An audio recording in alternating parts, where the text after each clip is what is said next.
Yep. You're in great hands. All right, guys. All right. So just a few logistics real quick. There's free-flowing coffee in the back kitchen. You're welcome to pop up and grab some at any time. If you go down this hall to the right, there's a bathroom right there that you can use. And so you're welcome to get up as needed. What I would ask right now is you silence your phones and your laptops, because I'm ADD and it will distract me if there's buzzing or beeping of any kind. So if you've got like an absolute piece of business that's about to blow up or fall apart, then you have permission. Otherwise, I really want you here, present, and I promise I'll make it worth your while, okay? So today is about Ignite, and in your binders right now, the very first section of your binder says script book. So just know that there are scripts for everything, and we're not going to go deep into the scripts practicing right this very moment. So what I want you to do is flip ahead some, and when you look at the page numbers, you're going to see probably, upper right-hand corner, you're going to see numbers, and then you're going to find Ignite Your Business session number 1, power session number 1.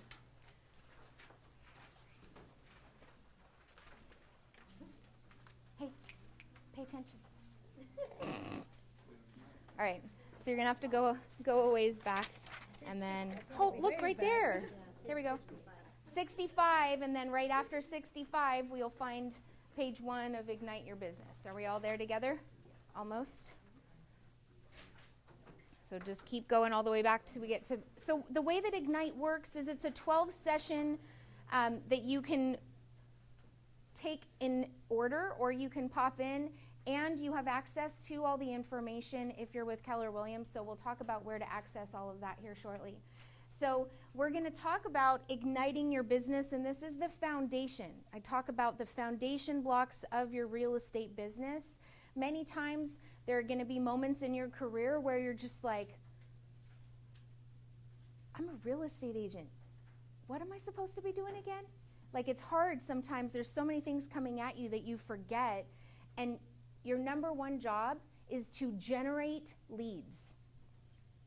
That's your number one job. And until you have so many that you don't know what to do with, there is nothing else that matters.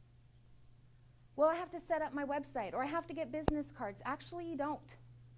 Because really, without a lead, you don't have anyone to give a business card to, right? And so Gary Keller gives us the 3 L's. Look over here on this poster. The first foundational item that we're going to focus on is leads.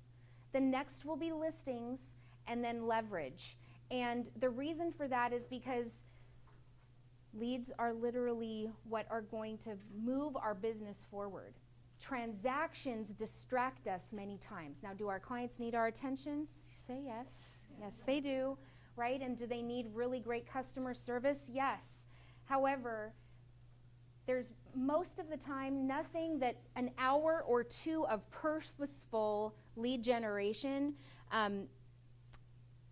priority-wise, that has to be what you're doing. You have to be working on your business, not always in your business. It's very easy to get distracted and in the business of things. You need to be working on your business, and so we're going to talk about what that is. So turn with me to page 7. Talks about getting your head in the game. Now, I realize I've got people that are already licensed, not yet licensed, and everything in between. So I want you to imagine those in the room who are not yet licensed. Just imagine you are. You've already passed the exam. You walked out. They said, congratulations. And here's your slip of paper, and now you can go to it, okay? So the question is, have you achieved your financial goals through your real estate career so far? Yes or no? No? Maybe some, right? Maybe you have. Maybe there's some really great accomplishments that you have. Maybe not. And so what's the one thing that makes one real estate agent more successful than others? Sometimes it's, people could think it's charisma. Like, oh, that person's like a people magnet. Like, they talk and they, they're just a natural at it. That's not it. Because there's some people in this office that you'll have actually teach some of these classes. One guy, he's like, I don't like people. And his face shows it quite frequently. I'm just like, if you're happy and you know it, tell your face. So I don't like people. I'm like, that can't be true. Like, no, it really is. And he sold hundreds of homes and is doing very well for himself and his team and his investment properties, right? And so it's not charisma, it's not that bubbly personality. It's those who consistently do something over and over and over again. So get ready to get bored. Like, it's okay. You're like, oh, I don't want to have to do this again. Yeah, it's okay to have that feeling and do it anyway. Your business needs you to be that focused on your one thing. Your one thing is generating leads. It's not hard, not disciplined, not skilled. It's just you, time over task, have to commit to doing this very thing. So, why don't all agents do it? Because there are other transaction items that grab their attention, or it's awkward. Like, you have an awkward conversation, and so then that one awkward conversation kind of puts you into this paralysis of really wanting to feel awkward again. Or, why else would you not want to call people and talk to people? Give me some ideas of why. Rejection, sure. Yep, that's good. Maybe you don't know what to say. Like, what if they ask me a question and I don't know what the answer is, right? And there's a script for that. That's a great question. Let me do some research and I'll get back to you. You owe money. You owe money? Right? That could be. That could be. Yeah. I think too, when you're a new agent, you start out with trying to recruit your friends and family, and so you've got to call them and make it kind of, like you said, awkward, because you really want them to feel obligated, and yet you really want them to be obligated, Totally. Yep, absolutely. Or maybe you've already worked through that list already, and so now if you start calling through the list again, you're going to sound salesy. Could that be a reason? Right? Absolutely. So it's just a matter of putting together a plan, and that's what we're going to talk about today. And so, is your desire to succeed more powerful than your fear from doing the one thing that will make you successful? And please write in yes. All right. So page 8, in your business, there's one thing that can propel you forward in your career, and it's lead generation. The business of lead generation. Then number 2 is the business of real estate. And it's all about mindset. Change your mindset to focus on being of service. Circle, underline, highlight, do whatever you're going to do with that. Because the reality is, who in the room has had a really bad real estate experience? Really bad. Yeah, that's what got me into the business. I was a first-time home buyer, and he just kept pushing paper. Sign here, right here, sign it. Do you want this house or not? That's what he said. Oh my gosh. When we were negotiating inspection items. And no experience in real estate whatsoever, just customer service and giving people coffee and then working at the airline. I was like, oh my gosh, I would have been fired if I talked to my client, like my passenger, my person that way. And he fueled me to get into the business because I thought, you are my competition, and I am now obligated to get into this business to protect the general population from you, Mr. Jackwagon. And so that is what kind of ignited me to go, I'm going to get my real estate license, and I'm going to go find a company that can train me, and I'm going to tell them I know nothing about real estate, and I'm ready to learn. And so 15 and a half years later, I can tell you I picked the right place. And it's all about customer service. So can you identify with me that people need your help? So when you feel the fear, make the calls anyway, because people need your help. If you're not making those calls to people, other sleazebags out there are. And they're taking advantage of people. And if that doesn't upset you, then I would say don't get your real estate license. Seriously. Because something has to wake you up in the morning to go, and that's the first thing, is are you coming from a place of contribution to serve others? If the answer is yes, then we're going to be good. 6 personal perspectives are a class that we're actually going to teach on the 19th of March.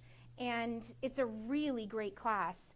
what it does is Gary Keller talks about this in The Millionaire Real Estate Agent.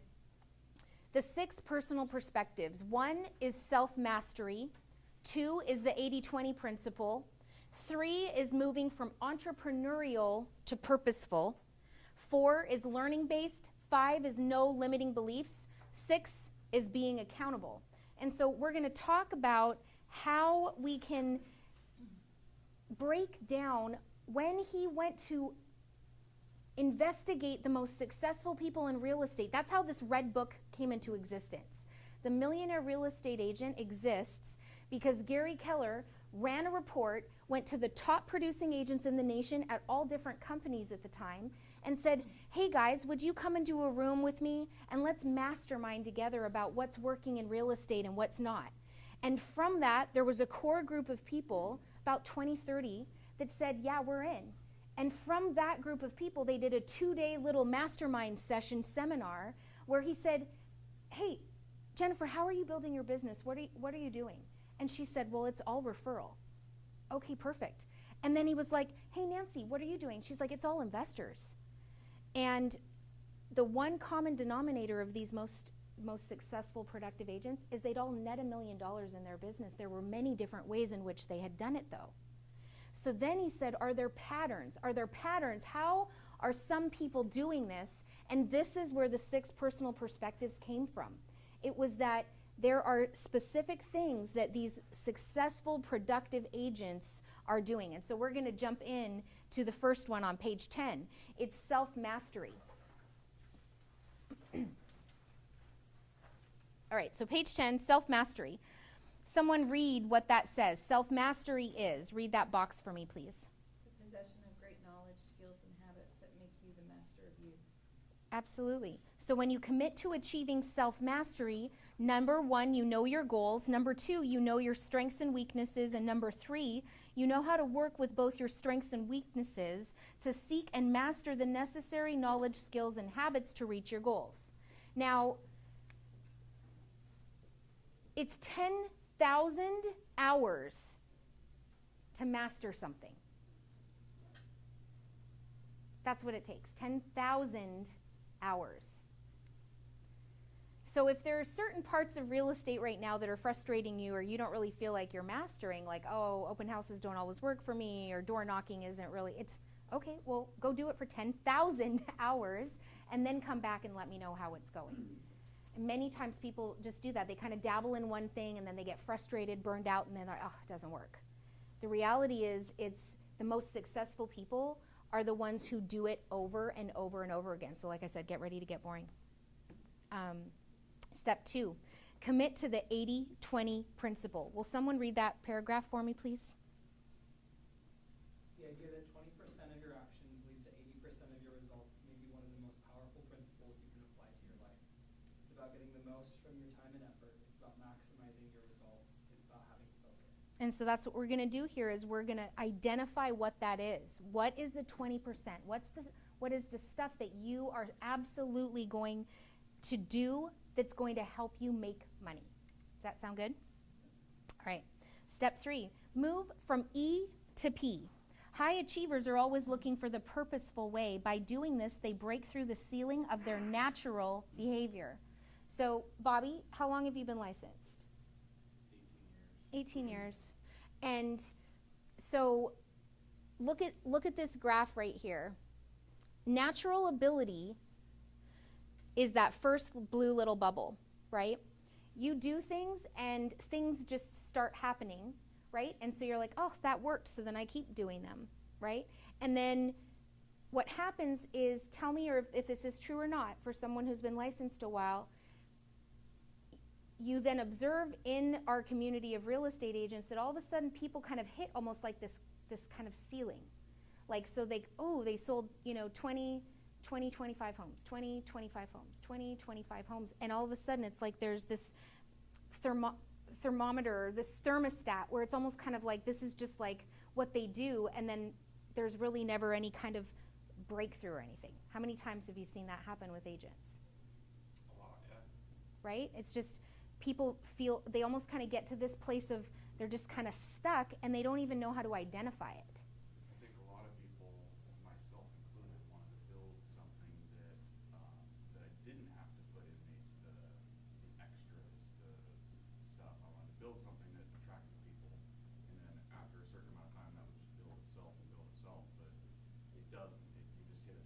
It's a plateau.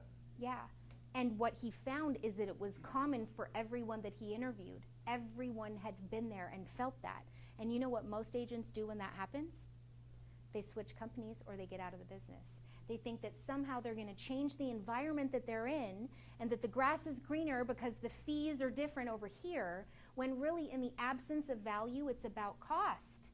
So it wasn't even about any of that, and they switch companies. Well, by making a move, you now all of a sudden have disrupted things, so now you kind of take a few steps back, and then you just get back into your natural rhythm, and if you haven't really changed you, then the outcome is going to be the same. So then they get to that point again, and then they're just kind of plateauing, and they're frustrated, and then they just burn out, and they're out of the business.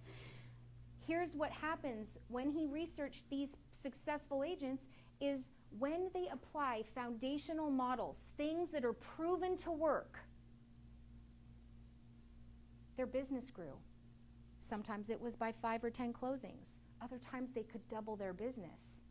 And then you can get a little creative with what you're doing, and then all of a sudden you kind of feel it again, and you're like, many times you can't even identify that you're stuck. But something's weird. You know something's not right. It means you need a coach or someone to come alongside, identify what it is, and with just a few minor little things, then all of a sudden you break through so that ceiling of achievement just became the floor, and now you're on to the next level. Does that make sense? So now with E to P, there are people in the room that naturally just sell houses, and it happens, and it's just what you do. It just kind of, it comes, you have to apply yourself a little. However, purposeful means that you're doing things that are sometimes a little uncomfortable, you're accountable for your actions, and then what happens is your business grows. And so that's what E to P means, moving from that entrepreneurial mind of just, this is what I do and this is naturally what just happens, to no, I want to be purposeful. And to be purposeful, you have to be holding yourself accountable and have someone else hold you accountable. 4, being learning-based. How cool is it that we have people in the room that have been licensed more than just a few years and they're in this class? Like, as far as respect scale, like anytime they call, text, or need anything from me, like I'm going to drop everything and run and help them. Because that's just identified with me that they're serious about their business and they're learning based. And the statistics show the more you learn, the more you earn. It's not just a cliche, it's true. We have a training tracker, you guys. That's why we log everyone coming in and out of classes. The ones who come to class make more, period. So many times when agents are frustrated and they're like, well, I need more business, or, it's like, great. I taught a great class yesterday. Where were you? All right. Can I say something to that? Sure. So the cool thing about this office is there's almost always something going on, and I think the difference between really successful agents and agents that get stuck is a funk. You get into a funk, and then it can be simple as just coming to a class, even if you don't even listen to hardly anything. You just kind of, even if one little thing grabs and gets you excited. Absolutely. I mean, statistics show that you're only going to retain about, 8 to 10% of what I'm saying today. Totally fine. If it helps you grow your business, fabulous. I've done my job, right? So that's good. It's good. So come to classes. 12, page 12. Step 5 is remove your limiting beliefs. High achievers remove beliefs from their thinking that hold them back. And this gets people so stuck because we don't even realize how stuck we are and what our mindset is until you talk with another human being. And if they know enough and care enough about you, they can, in a nice, loving way, go, stop that. Do you not even understand what you're saying right now? Like, you're limiting with the words you're using right now. What you're saying is totally normal, totally natural to feel. Get over it and move on. And how is that serving you? Like, you need someone who's actually checking in and calling you out in a caring way. And so that's what you'll find here. We have uncomfortable conversations. It's okay. It's how we grow. I mean, otherwise what's the point? So look at the limiting beliefs on page 12. Somebody read that first one. It says, I have to be an expert. I have to be an expert and know everything before I can begin my business. I'm not valid yet. How many in the room have felt that or are feeling that right now?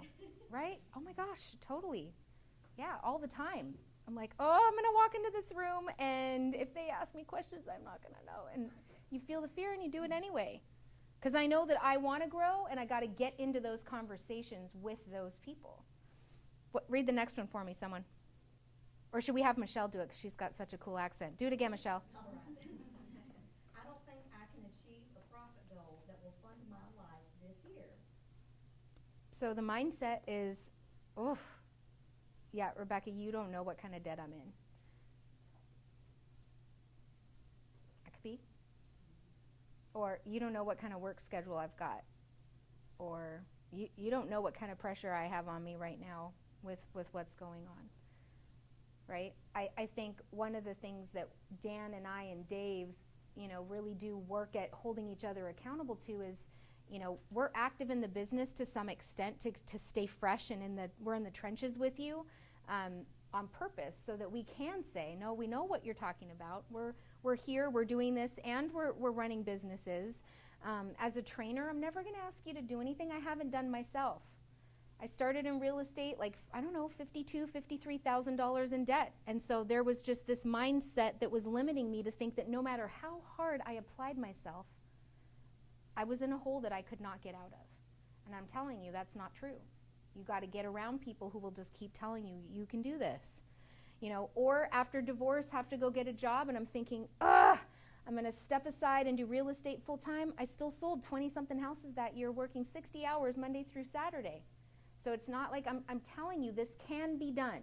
It absolutely can be done. It's just a matter of checking your mind. And how are you talking to yourself? And then do you have someone who's kind of listening in to kind of call you out? What's that third one? Someone read that for me. Because I'm in the business, because I'm in the business will come to me naturally. I don't need to devote 3 hours each day to lead generate. Yeah. No, I'm good. I'm just going to pray. I'm just going to trust. And no, I'm good. I'm just, I am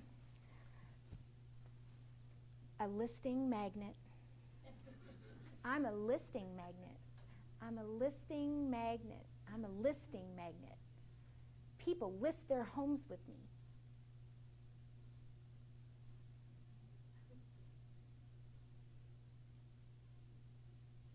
Like, how awkward is that? And yet many people have that mindset. It's just going to come. It's going to happen. It just happens. And don't get me wrong, I pray about my business every single day. However, the song, Jesus Take the Wheel? The car isn't going to go anywhere if the car isn't in motion. Like, if you want him to, lead you somewhere, you actually have to, do something. You got to, push the gas pedal. You have to put one foot in front of the other and actually do something for him to actually grab the wheel and guide you somewhere, right? If the car's in park, you're not going anywhere. So as an agent, it's going to be open houses, door knocking, talking to people, and doing what you're doing right now, which is smiling, which is okay. You're doing it because you think I'm funny. And you have to put one foot in front of the other, do these activities to put yourself in the path of people who are potentially selling houses or wanting to buy or invest. Does that make sense? No, that wasn't good? Yeah. All right, that's fine. Page 13, be accountable. An accountable person says, everything in my life is a result of my choices, my actions. I own my life. I'm out of victimhood. I'm not going to blame anyone else anymore. This is my issue. It's, what's the first step is just acknowledging that I have an issue. The issue is me. If I'm the common denominator in all these problems, right? So owning it and then saying, how do I get into that relationship of accountability? Accountability is a tool for continual changing the results in your life in those areas that matter most, your 20%. A person who is accountable in their 20% says what I just said, and we're going to talk about what the 4 conversations are of accountability and what that looks like. Coaching is so uncomfortable, and yet that's when you grow. You've got to get into that coaching. We have group coaching, we have productivity coaching, we have group coaching over the phone, we have MAPS mastery coaching where you have one-on-one sessions, 30-minute sessions once a week. And so I have a coach for my leadership role as team leader. I also have a coach that I talk to every week for my team. I'm a rainmaker of a team, and so for Rebecca Del Pozo and company, they need me to be held accountable for the things I need to do as a leader to lead the team. Does that make sense? So when people are the most successful, Todd, did you play basketball growing up? Yep. You did? Yep.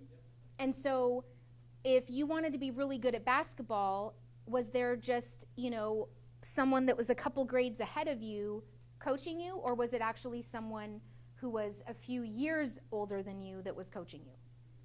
Yeah, why? They had the experience.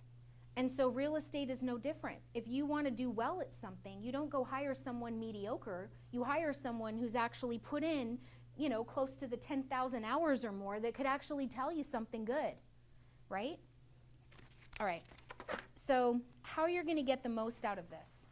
Every single session is kind of going to build on each other. However, you can follow along and you're going to get a mission statement. So on page 15, it shows the action reveal. Every single packet has this next steps checkbox, which I love checkboxes, right? It's like, these are the things that you need to do before next class. Watch these videos, call these agents in the office, do these activities to prep so that when you come to that next class, you're familiar with what it's going to be. For anyone who's not with Keller Williams yet, I have a PDF with hyperlinks to all the videos that the checklist is referencing, okay? And so we'll send that out to everyone. Now, anyone with Keller Williams, this is what it looks like. I'll show you just in KW Connect. KW Connect is kind of like our YouTube channel for real estate agents. Here you just type in Ignite, hit enter, and then the very first option is the Ignite course. You click on Ignite, and then if you scroll down it says Student Resources, and then when you click on that, it's all of the different mission, which is that checklist of what you need to do, and then any of the videos or any of the scripts or the toolkit or anything that you need are all located right down below. And then any of the, I'll show you what I'll send to everybody that isn't with Keller Williams in the system yet. I'll show you the mission video list for non-KW agents. And so in here, all the different videos based on the session are actually going to be here for you to click and follow along. Sound good? Cool. Okay. So you're going to want to do these, and if for whatever reason you don't, it's okay. Just dog-ear the page and know that when you're wanting to work on your business, you're going to come back to that page and then just keep doing the order of those particular videos. So let's turn to page 19 and talk about your big why. What drives you is not only your mindset and your attitude, but what you're passionate about. What stirs your soul? Why are you in the business? What do you hope to achieve for yourself and your family? The answer to these questions are the basis for your big why. And to fuel that big why, will take money, an income goal. To achieve success, you need motivation and inspiration for doing it your big why. Now, this thing gets used over and over again. Haven't you heard this? Like, everyone's talking about, start with your why, right? What is a big why? And what I'll tell you is, in the beginning, I had no idea because it was debt. And debt just kind of puts you in this frame of mind that you don't even realize what a dark cloud it is that's hanging over you. And so then it stops you, holds you down, it depresses you to the point where you can't really give yourself permission to dream, if that makes sense. So that's okay. And with just a few questions, normally we can get to a little bit of what stirs you. So who wants to be my volunteer for this? Somebody brave? Thank you, Tina. Okay. So, Tina, let's just imagine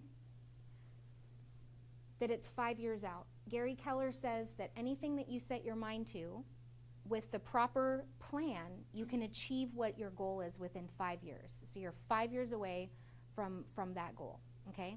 And so let's just imagine right now that it's 5 years out and there are 4 categories. There's job, money, family, and fun, okay? And so 5 years out, tell me fun things that you're doing. Taking vacations with grandchildren, Ooh, having no limit on what I can really purchase, so what would you buy? all sorts of things. So, Grandchildren, maybe cars for the grandkids. oh, cool, yeah. Ahead of time, college funds, savings for them so they can do whatever they want. Having adventures. Adventures, yeah. So in order for you to feel like it's 5 years out and we sit down and I'm like, Tina, how's it going? And you answer with like so much excitement and joy and you're like, it's amazing, Rebecca. You were right in that little class we took 5 years ago. What you set your mind to, you can achieve. And it's just incredible. For you to answer me honestly like that, what has to happen in this job category? What's happening for you to feel like that? I kind of feel like I'm gonna get a new purpose in life at my age, Yep, and that I can make a difference, yep, and I don't have to limit myself to, other people meeting their goals. no limits. Okay? Okay? And so here, 5 years out, you're debt-free. Debt-free, okay? And you've got investment property, and what else? Do you have a vacation home? You bought your kids' houses, perfect. You have a second home, where would that be? I know, I want one on the beach, and I want one in the mountains, Yep. and probably Hawaii. Perfect. Okay. So now, your house is, did we say your house is paid for? Oh, yeah, it should be. And you've got cars that are good. And so now, imagine that this is all the reality here, okay? And so now you just get word that one of your investment properties, its value just skyrocketed. And so every single month, it's cash flowing an extra $20,000 now. So you have an extra, so just imagine an extra $20,000 just flowing into your bank account every single month. All of this has happened. Everybody's good. College is paid for, houses, you've got a trust set up, right? You're covered completely. What do you do with that excess $20,000 every month? I need someone to show me how to invest better. Okay, so you've invested, so then someone's going to show you how to invest more. And then what cause, charity, ministry, or people group really capture you that when you have that extra 20, you would just want to give it to them? I actually would probably just start my own, Okay, because I have helped lots of groups, yeah, and I kind of have a different purpose, I think, for how I would like to help people. okay. And so can you give me an example of what that would look like? Less limits, like, the working class people Mhm. don't have a lot of access, where if you don't have anything, Mm-hmm. those people don't have access because they don't have an address. I would love to purchase some property or investment property to help people get back on their feet and not have so many restrictions for them.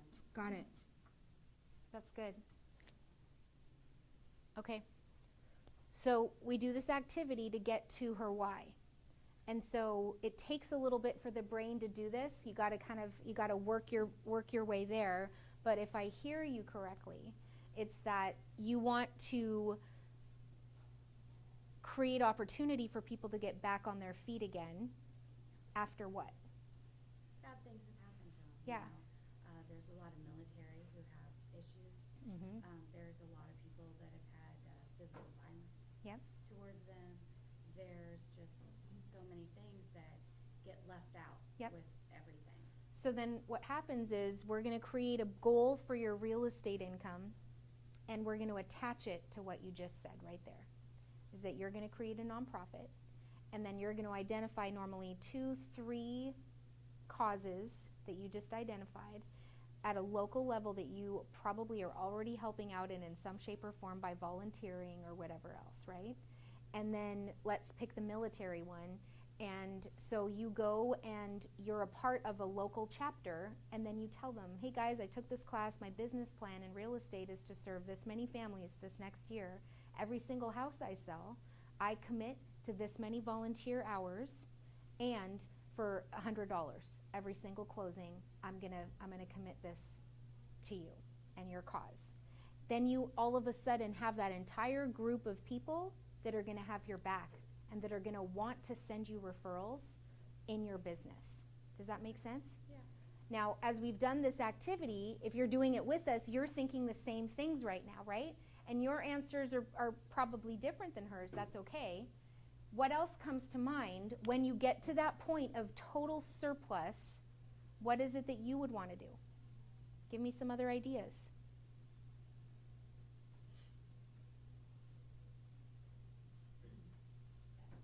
Foster kids, I definitely have a passion for that, but anything that can involve foster kids. Mm-hmm. Why is that? My family had definitely 8 to 10 foster kids at a time my entire life, and it's just a huge struggle. And especially, not so much when they're younger, but at the point that they're hitting 18 and moving forward, it's Mhm. a struggle. Yep. I think my early 20s, the times that you reach back and you really count on your family for support, Yep. there's a lot of people that don't have that at all. Yeah. We adopted my daughter when she was 10 out of foster care. And it's mind-blowing, right? She showed up with a trash bag. She had no suitcase, not even a backpack. She literally had one black garbage bag with her when she came to us. And so the Red Day event that we're doing on May 9th is we're putting those red bags full of all these things, and then we're going to donate it to Charlie's Dinosaur, which they give these backpacks to kids when they're being pulled out of, violent crime or situations like that they need a backpack or they just need a freaking suitcase because they don't have anything to their name. And so it's you just identifying what it is that stirs you. What else? Who else? I want to create a movement of churches that help people get rid of their limiting beliefs about God, self, and the world. Awesome. Yeah. I mean, it's every single one of you and there's nothing right or wrong. Mine is, I think I shared it with the group the other day, didn't I? Is, I did grow up in church all my life, and I would see friends that felt really compelled and called to go and do some sort of a mission trip or go to the mission field. And what's the one thing that's normally holding people back when they feel called? Money. And now my father-in-law is the missionary director of all of Africa, so he's flying back and forth and checking in with all of these different local churches. And when he goes, he literally goes and brings Bibles, he brings clothes, he brings toiletries. Like sometimes it's just like we take for granted what we have here. So my big dream is that my investment properties continue to grow, and when I get to that point of surplus, let's just say that duplex is cash flowing $700 every single month. I'm good and covered. I'm going to take that $700 that's a 1-year lease those people just signed, and I'm going to say over here, you're covered for 1 year. You can count on me. I'm sponsoring you, $700 a month. It's yours. So now that just came in and flowed through me to the thing that has me. Sometimes it's animal shelters. Sometimes it's horses. Sometimes it's children. Sometimes it's elderly, right? I mean, if you're caring for a loved one right now that has dementia, then you know something more than some other people who haven't had that experience. You know what the needs are right now, and you could then go and create your own nonprofit to be able to support and help other people. Does that make sense? That's how you get to the big why. Sometimes people just kind of talk about it loosely. If your big why right now is that you just need to have enough money to pay your bills, that's your big why right now. It's okay. And give yourself permission to think ahead and to dream big. And knowing that is then going to help you attach to the goal that you set in real estate. So that's what we just kind of did. And page 21, I want you to jot that down right now. Let's just take 2 minutes, and I want you to write in your answers to these questions. What is or what was your driving motivation? What is the why or the goal for a career in real estate? Write that in.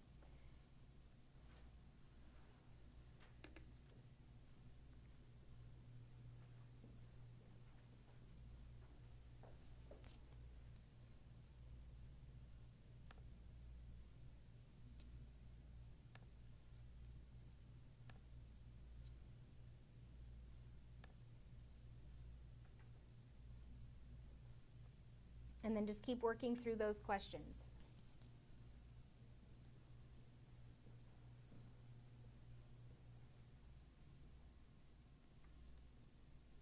What will achieving your goal mean for you? In what ways will your life change?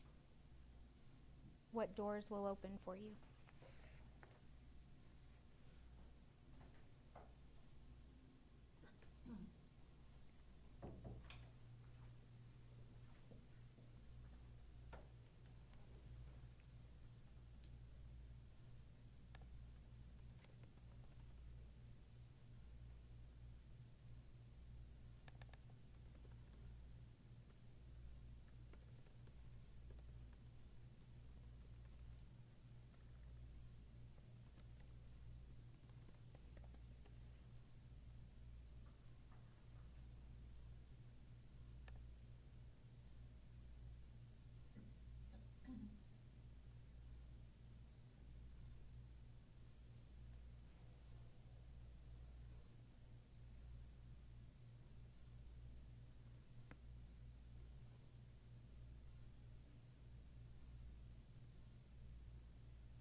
Okay. How are we doing? Do you need more time or are we okay? Can I keep going?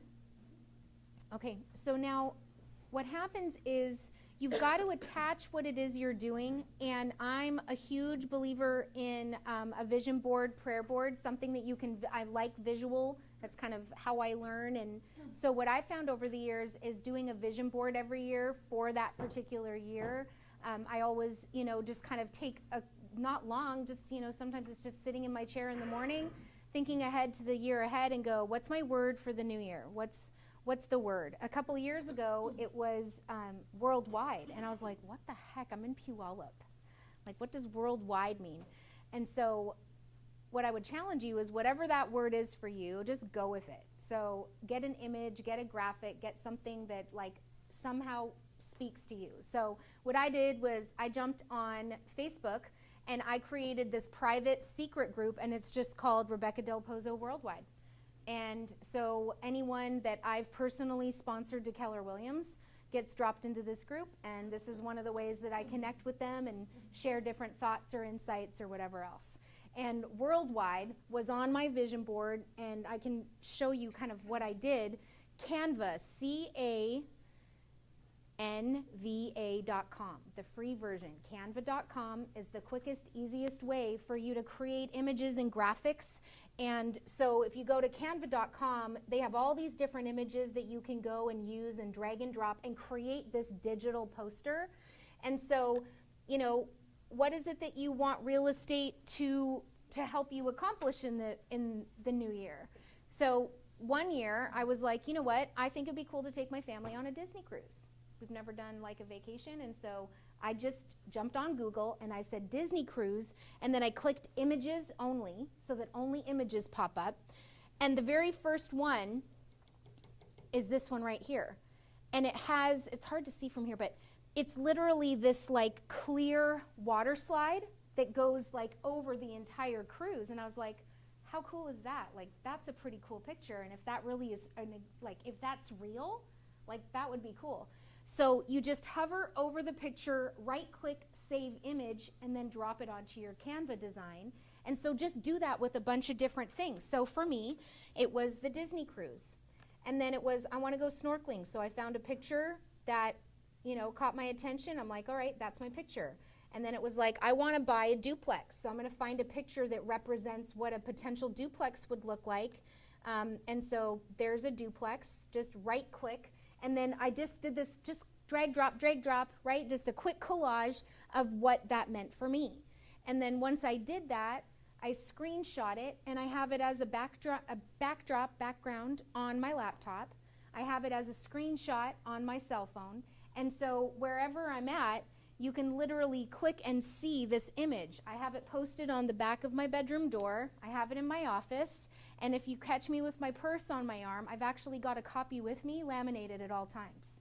So for me, it's staying on top and being reminded, because I get super emotional and will just go like into depressed mode fast. And so one of the ways that I feel like I can keep myself a little more stable and not so high and low is to remind myself by having that visual guide, if that makes sense. So that's going to be something you want to dog-ear the page, flip the page over, and it actually walks you through how to do this on page 22. From your answers on the previous page, write one statement that summarizes, and then using your camera, take a picture, whatever. Well, I don't like words necessarily. I prefer pictures. So that was my workaround. And so what I would encourage you to do is get visual with these things. Now, what's messed up is that picture of the Disney cruise. I'd actually transposed my daughter's faces over these people's bodies so that I was like, we're going to do this cruise, right? So fast forward a couple months into the year, and delegating in my life looks a little different. At home, my husband Mike is a huge, like he's my rock, and so he's always like, what can I take off your plate? What can I take off your plate? And I was like, you know what? I really want to just look into researching like a Disney cruise. And so if you could help me find out how much it costs, what we would need to make the goal, and you know, whatever else. Long story short, he booked it. So he was in charge of the whole Disney cruise. The cruise he booked us for was that boat. Oh, wow. So then I like bawled my eyes out when we got there, and the girls were literally in the water slide that I had made the picture of, right? And so sometimes the picture is literal, sometimes it's more symbolic of what it means, because Lord knows my duplex doesn't look like that pretty picture, and that's okay. So anyway, all I'm telling you is, like, when you read this in the book and it says do this, it says, you know, a mission statement, like, it's important to have a mission statement, and sometimes it's just like mine, and like I think it's still on the website, it's just treating you like family. Like, just keep it simple. Don't overcomplicate it. Don't think like you have to take 4 hours to figure out just keep it simple. Take a picture of it. Remind yourself of why it is you're doing what you're doing. Does that sound good? All right. and you've dog-eared that page so that you can do a vision board. And then when you do, can you just screenshot it or email me a picture? I like to see them. I like pictures. I'll cheer you on. All right. So next thing we're going to do is we're going to talk about the CGI calculator. The Career Growth Initiative at Keller Williams is an initiative that we take really seriously. It's to help you, one, put a quick business plan in place, and two, hold you accountable to the activities that we know are going to help you grow your business. Each one of you is going to have a production tracker that looks like this, that at any given moment you can click in and look how many closings, how much money you've made. When you go on an appointment, you just click the little I went on an appointment button, and it will now start tracking your conversions. So right now, if you don't know what your conversion rates are, totally fine. You'll know when you actually go and start tracking these things. So what we're going to do is we're just going to click through, and I'm going to show you an example of how to set a quick business plan. So somebody that's not yet licensed in the room, tell me what a good year of earning in real estate for your first year would look like. Take the most you've ever made and double it. Give me an idea of what that would be. 140,000. Perfect, thank you. So 140,000, so we're gonna drop that in, that's the goal. 30 to 40% is gonna go towards your taxes. Estimated quarterly taxes are what real estate agents have to pay because there's no withholding when you're an independent contractor. If you need a good CPA referral, let me know. I'll connect you to Nicole. And so we're just gonna drop in the numbers here for Keller Williams International, and then we're gonna drop in the company dollar cap for Keller Williams here. And you can run a pretty lean and mean business in real estate. I'm super cheap, like super, super, super frugal. So you don't have to spend a whole lot to make a bunch. Average commission split, average home sale price. Your seller focus, you always want to focus more on the listing side than buyers, because buyers just kind of come to you when you're in real estate. And so for you to make 140,000, your goal is going to be 34 families served, 34 homes sold, which works out to 3 a month. And in order to do that, you have to put 27 homes on the market. So you have to go on 3 listing appointments per month. So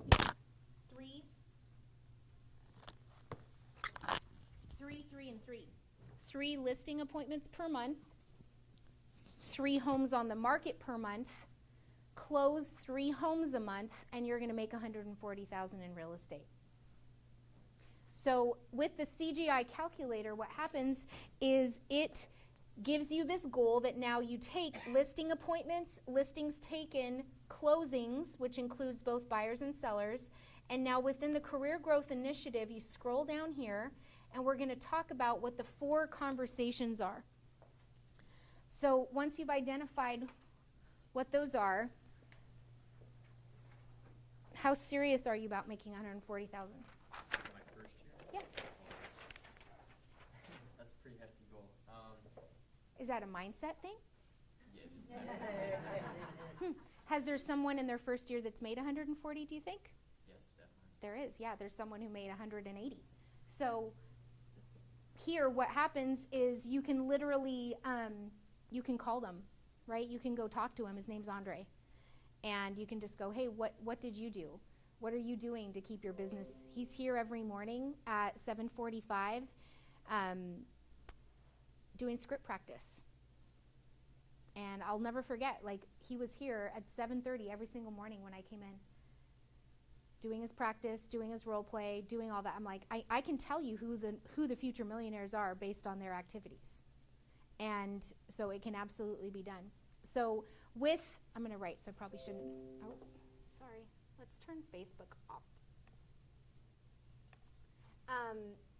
With the 4 conversations,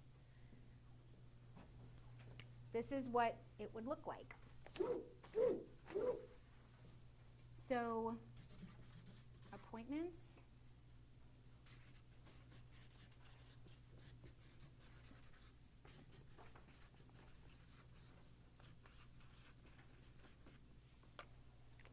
So this is what it would look like. So ring, ring. Hey, Todd, it's Rebecca. How's it going? Good. Good. How was your week? Great. Great. How many listing appointments did you go on last week? 2. 2? Good job. And how many homes did you put on the market? 1. 1. And did you have any closings last week? I didn't. You didn't. Okay, so how much money did you make? Nothing. And so between now and next week when we talk, what activities are you going to do to change those numbers? Are you holding any open houses? Yeah, 1. Yep. Okay, perfect. And so here, 2 to 3 is the average agents that are in real estate full-time and consistent business. So 1 open house. How many door knocks around that open house are you going to do? 15. 15. Perfect. And of those open houses and meeting people and making phone calls and everything else, how many new people are you going to add to your database this week? 20. 20. Perfect. 20 new Mets. Okay, great. Well, have a good week. Do you need anything from me? I don't think so. Thank you. All right. Ring, ring. Next week. Hey, Todd, it's Rebecca. How's it going? Great. Good. So have you gone on any listing appointments this week? I went on 1. 1. Awesome. Did you put a house on the market this week? I didn't. You didn't? Okay. Did you have a closing? 1. 1. And so how much was the commission for that? 6,000. Good job. All right, perfect. And then this is it, like week in, week out. What does your brain hear? If I go on appointments, I'll eventually put homes on the market. They will eventually sell, and then I make money. And the brain doesn't like 0. So it's uncomfortable. And so then what happens is you're setting yourself up, and you know, like, I want that number to be bigger. And just that quick, that's called the 4 conversations on a weekly basis. You can do it with a peer partner. You can do it with anyone on leadership here. How quick of a conversation is it? This is how, yeah, it's quick and easy. I don't need to know why. I don't need to know any of the excuses. We take the emotion out of it. You either did them or you didn't do the activities that we know are growing your business. And so then you get serious about it, and you want multiple people holding you accountable to these goals. So the CGI calculator helps you get to that point to break it down into those monthly, weekly, daily goals. And then you have like this flyer that you can download that you can literally just, download now. And then there it is. And it's just a quick, easy, here's what my goal was, and then here are my actuals. So print this out, put it on the fridge at home. Tell everybody in your world what your goals are, and be serious about it. This is you moving from entrepreneurial to purposeful in your business. Then down a little further, keep scrolling down this page, and there's all these tools, you guys, all these quick little videos that you can use to be able to grow your business. Like, how many monthly listings is the goal? Pipeline tool, an agent trends, your language of real estate, you're a local expert. All of these are downloadable. If I just click download the tool, it literally gives you all these stats that you can use for your appointments and everything else. So that's the Career Growth Initiative tool. And so on page 23, it talks about breaking it down and using an average sale price, your commission, what that would end up being. And if you flip the page to page 24, 25, it's the actual breaking down of doing the math for yourself. I just like the one we did online. It's quick and easy. So you don't have to do page 26. You totally can if you want to jot it down. However, just know we can use this tool for all of you to help you get set up when you're ready, okay? All right, page 27. Skill number 2 is commit to daily lead generation. Great, you've got a big why, you've got a monetary goal, and so how do you get from here to there? It's lead generation. Someone read, if real estate was a factory. If you're not a factory, you would know how long it takes to make a widget, right?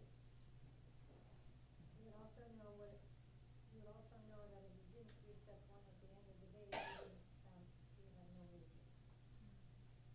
And so real estate is no different. Look at time lead gen, time appointments, time agreements, time contracts, time close, and then that equals 90 days. For every day that you don't lead generate, 90 days later, you can expect no money.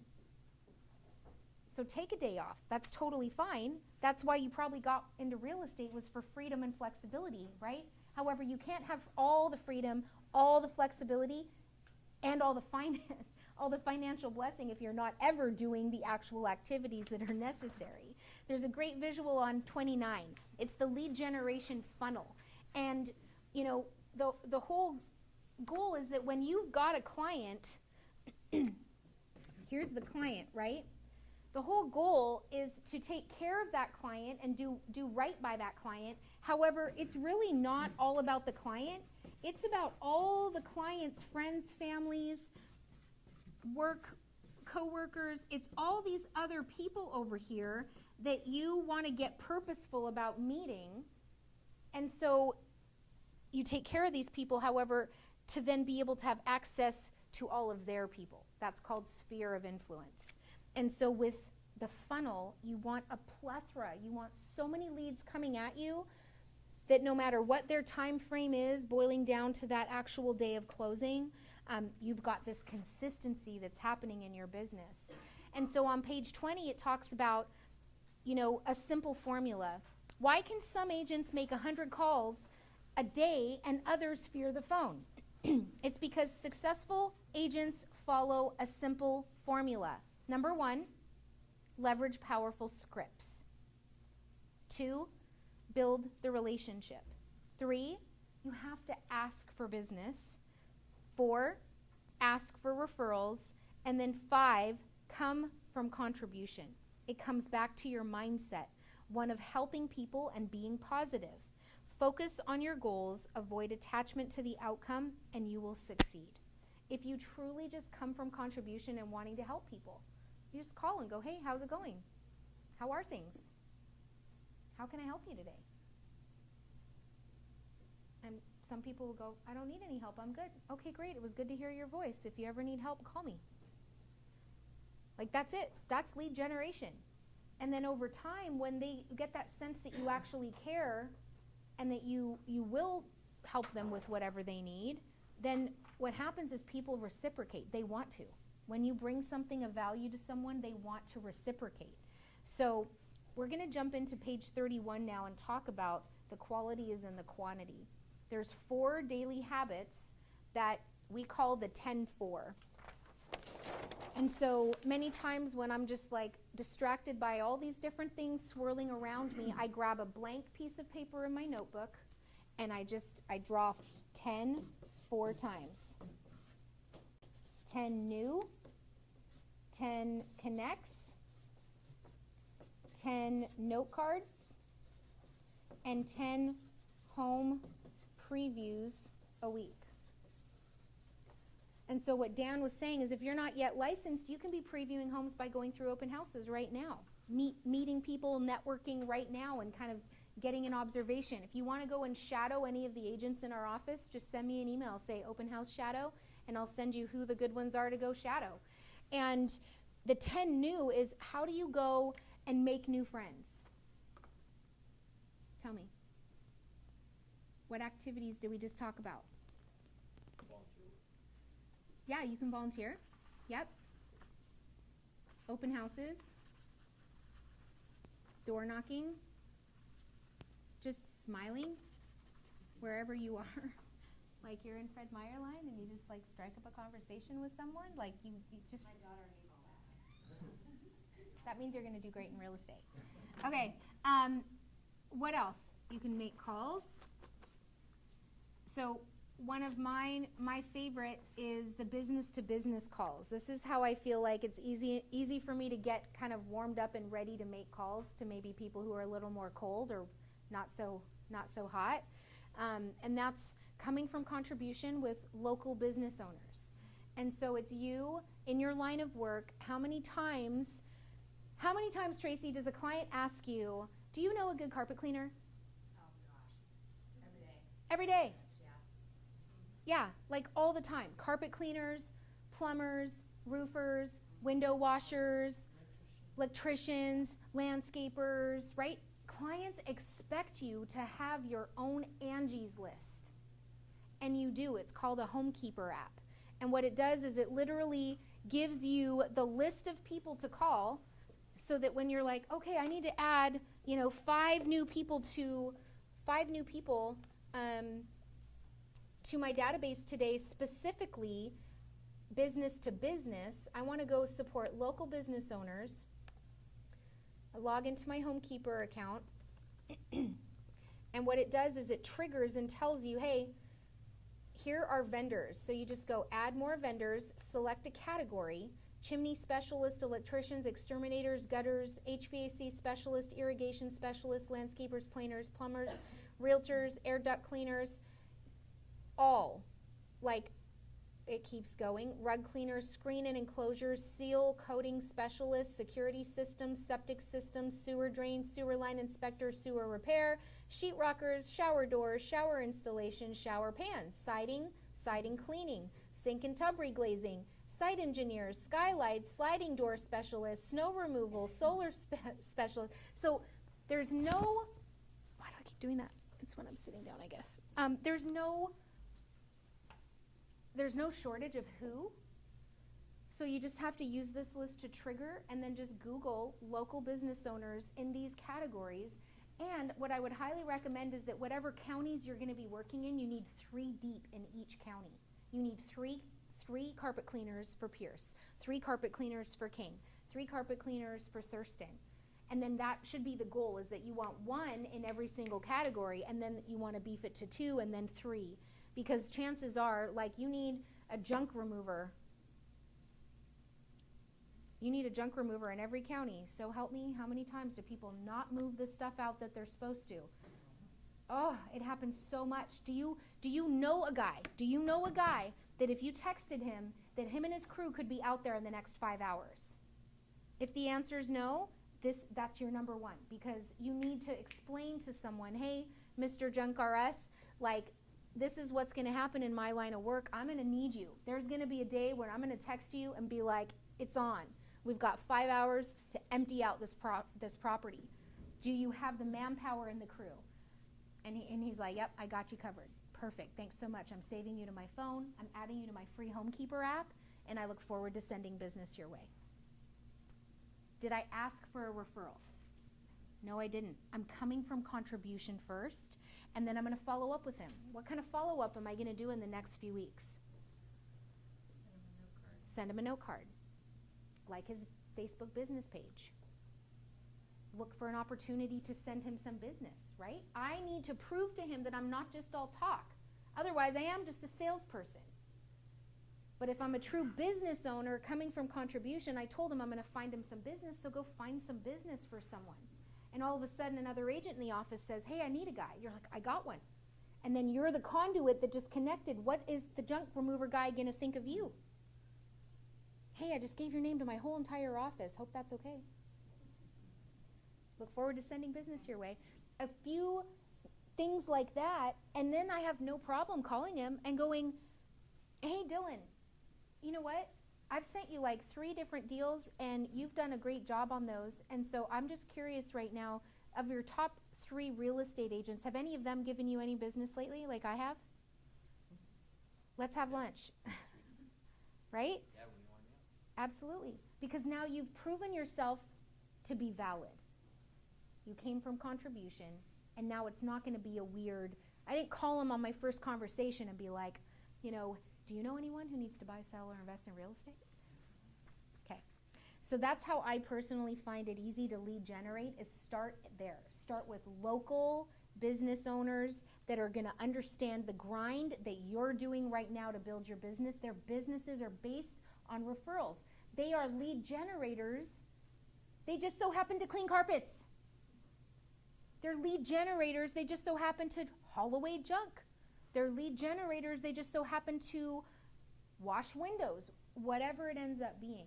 So that's going to be your homework, is those 10-4 activities are, where can I go and find, so I normally just make it 5. I just split this and do 5 business to business and then 5 new potential clients.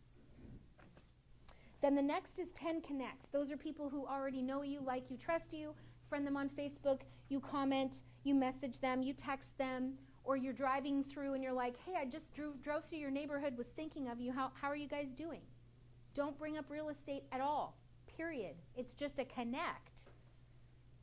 And you do that consistently over time, and most people, when you say, how are you doing, and then you talk, and what do? They ask how you're doing, and then you go, I'm doing great. Business is busy, and so I'm always looking for referrals. Who do you know?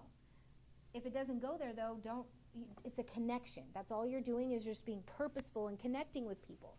Now, of the 20 people that you just connected or met for the first time, you're going to pick 10 of them and send a handwritten note card.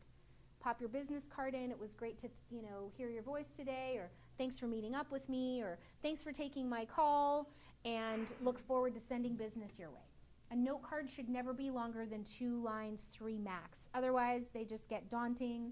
Grab a Sharpie so you can fill even more space in if you want. It doesn't have to be this whole chapter that you're writing. Just a short, sweet little note with a business card in it, and it goes a really long way. And then 4, Question for you. uh-huh. So when you're doing business to business, you don't know them, some people you're connecting. How would you go about getting their address so you can send that there? So with the junk, Business move. yeah, the junk caller conversation, all I want is their email address in the beginning. Because with an email address, when I go into Homekeeper, what happens is it auto-populates an email that sends to them that I'll show you here. It just, so if I click invite, that one doesn't have an email. Okay, show the preview.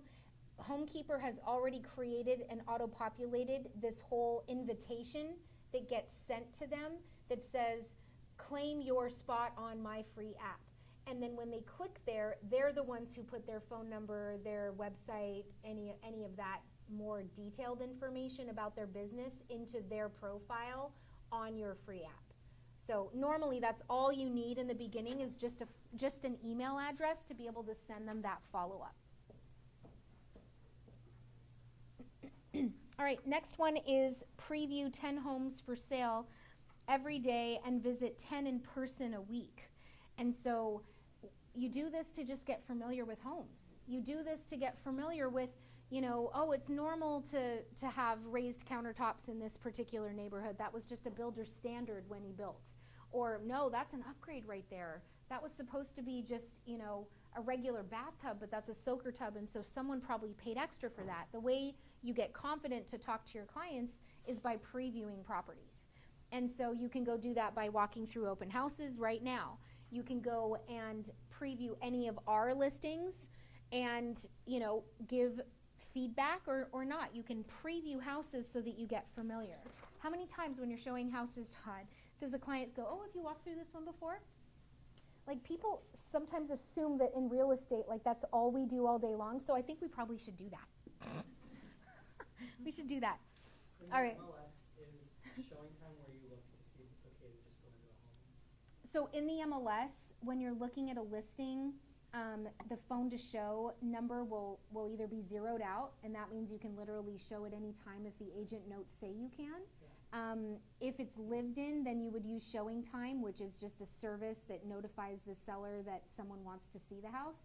With previews, I always recommend start with vacant ones first so you're not displacing anyone. Just quick and easy right through the vacant houses. If it is something you really do want to go preview, then you can use showing time to book the appointment, or you can just text or call the phone to show number. So agent notes is the place to look to see. All the above. Read that whole listing before you do anything. And then the phone to show number is where that's going to be sometimes the listing agent, sometimes the daughter to coordinate for her parents. Like, you want to read the notes to kind of know how to show. And if it's not there and it's vacant, the assumption would be you're good. If it's zeroed out and it says vacant in the status of owner or occupant, yeah, then you're good to go. Yeah. And then you walk through the house, leave a business card, and you're good. Can I add more things to that? Yeah. So just one thing that I do when I list a house, I usually, if it's vacant, usually I'll put my contact number as the actual contact number and as the phone to show. A lot of times the owners don't necessarily want to be called if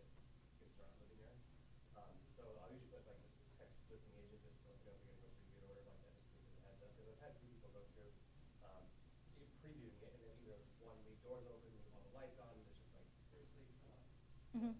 Yep. All right. So page 33 talks about success tracking.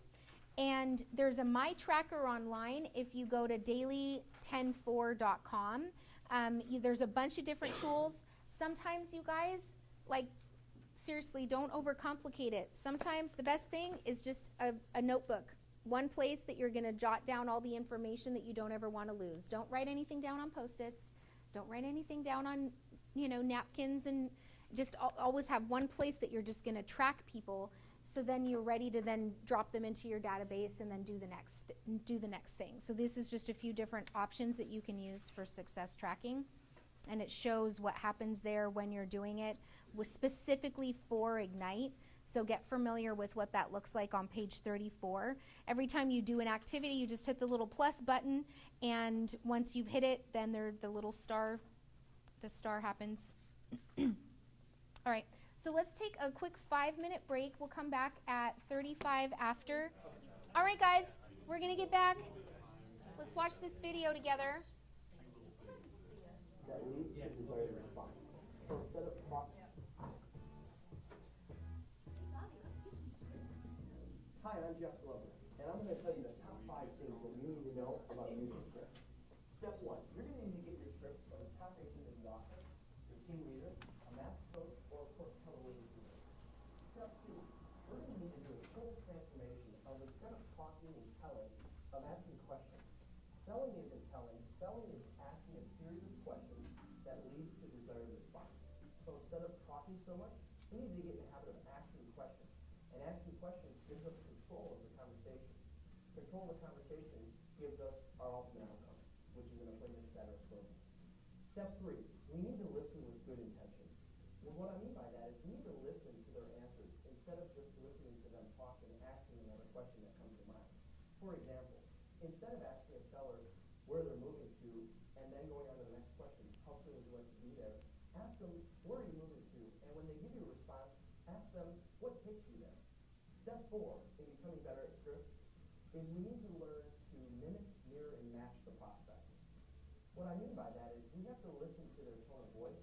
We have to speed up or slow down based on how fast the prospect is talking. That means when they respond and say, we're moving to Toledo, oh, Toledo, that's exciting. What takes you there? 93% of communication is body language and tonality. And that means only 7% are the words that we say or the questions that we ask. Step 5, we need to take these 5 points and practice them daily. If you think of NFL teams, they practice 50, 60 hours on the practice field for a 1-hour game. Our game is our presentations and our appointments, and we need to practice daily. Everything that we've learned every single day before we meet with our clients.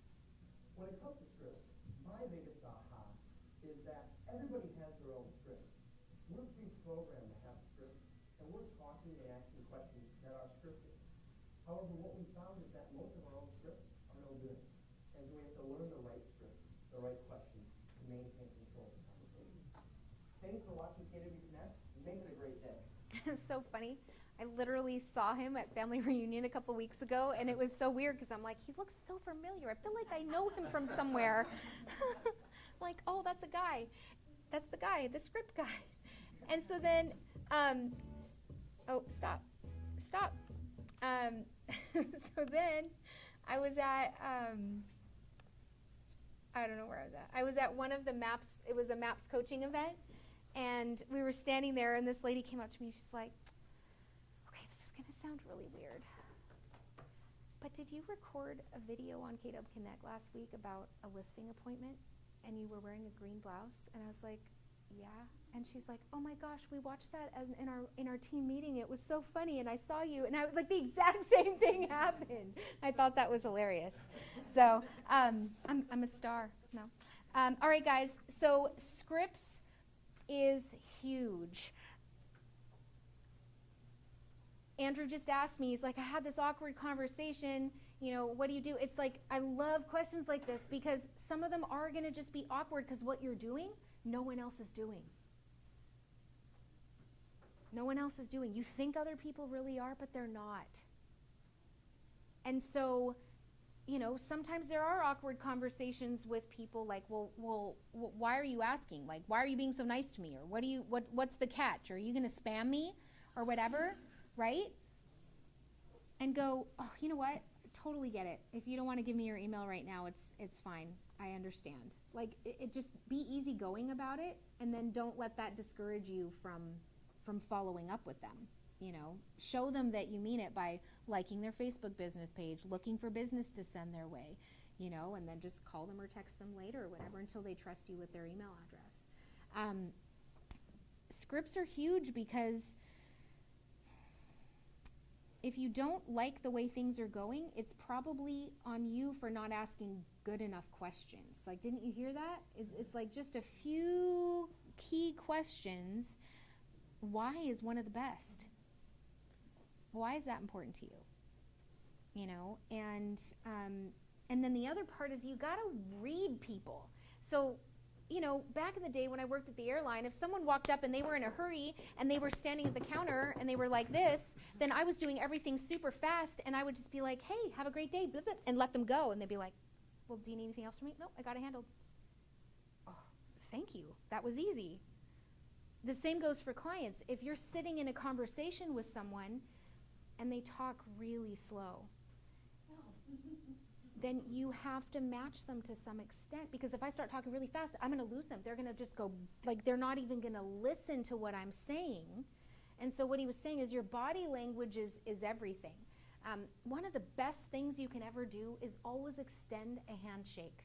At an open house, when you're meeting someone, just be the professional and always smile on your face and always extend for a handshake, because that's the universal sign that you're safe and you're friendly.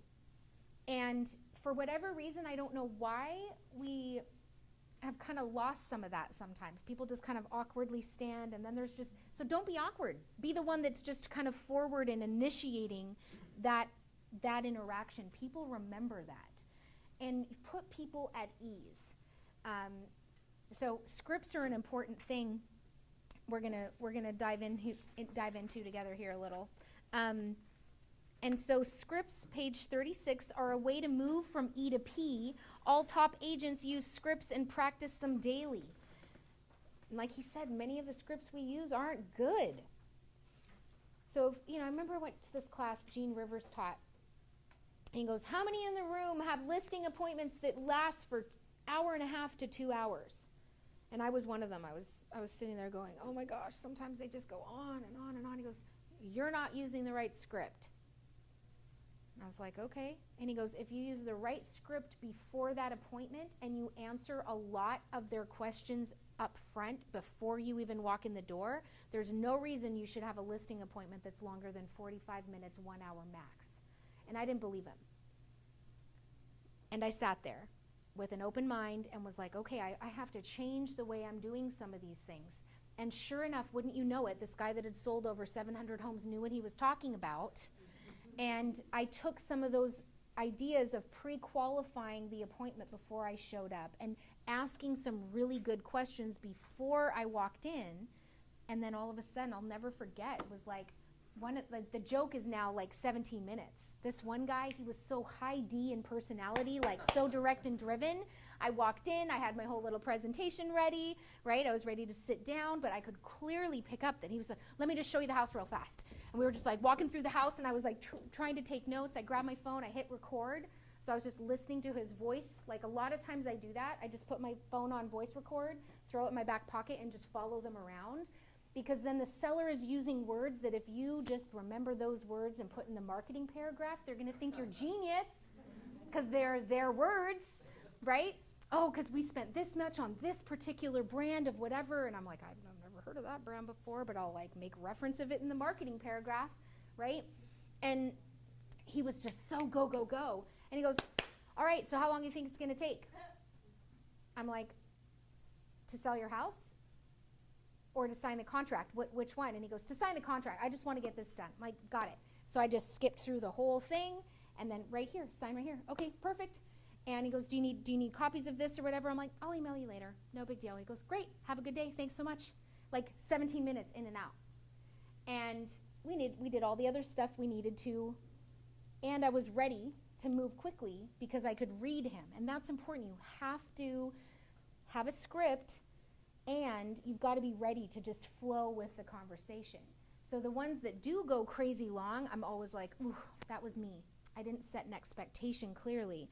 So if we, set up an appointment to meet, and the client comes to the office, and then you sit down at the table, and you go, okay, great. So for the next 45 minutes, for you to feel like it was purposeful in us being together, what are the top 3 questions we need to cover today? So what have I just said? You have me for 45 minutes.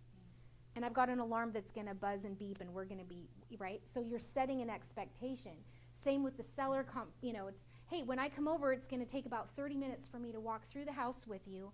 And so what other questions, what are the top 3 questions that are most important for us to cover in our time together? And sometimes it's, statistics, sometimes it's staging, sometimes it's pricing, but they'll tell you so that then you can tailor your appointment to exactly what it is they're expecting it's going to be about. So, all right. So on page 37 is where it references the script book, okay? And so at the very beginning of your binder, that was that whole packet, right? So you've got this whole script packet at the very beginning that you're going to want to start reading through and getting familiar with. And so page 38 talks about why we want to do this. The benefits of scripts. Scripts give us the confidence to do our job. They allow us to stay focused and in the present moment. They provide consistency in what we say and what we do. Now, scripts are important, especially if you want to build a business that's long-lasting and you want to bring other people along with you and essentially build a team.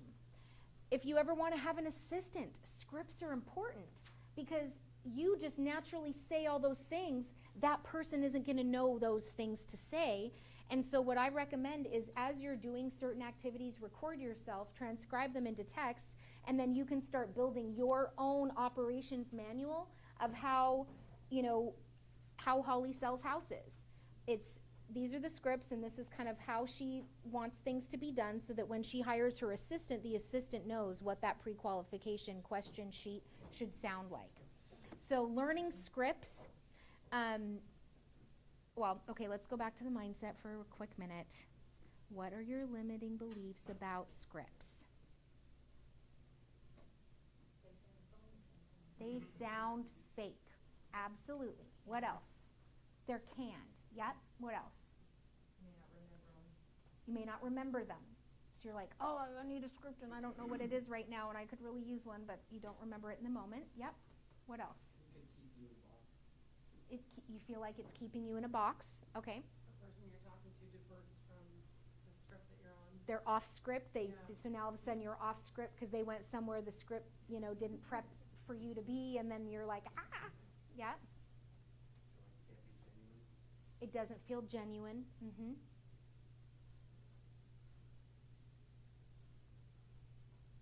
And if you haven't sold 500 homes, right? And Women of the Year in real estate, Diana Kokoska, these are things that were proven to help these people build their businesses. And so the people who have helped literally put this script practice book together for you, these are tested and true. Do you have to read them word for word? No. However, you've got to internalize them enough that you can put your own spin on it for it to sound genuine and like you. Okay? No, I think when I think about this, like a lot of them is, you have to learn to trust the process. Mm-hmm. Because there's so many times you're like, even though everybody's telling you, this is what works, this is what works, this is what works. You're like, oh, but you have to learn to trust or believe the process, and then, even if you don't believe it at the time. What I hear you saying, Patty, is that this is where people are thinking, well, I'll just do it my way, right? Or I'm not going to surrender to the trusted model that's timeless and proven to make millionaires. Right? Who was going to say something? I was gonna say something.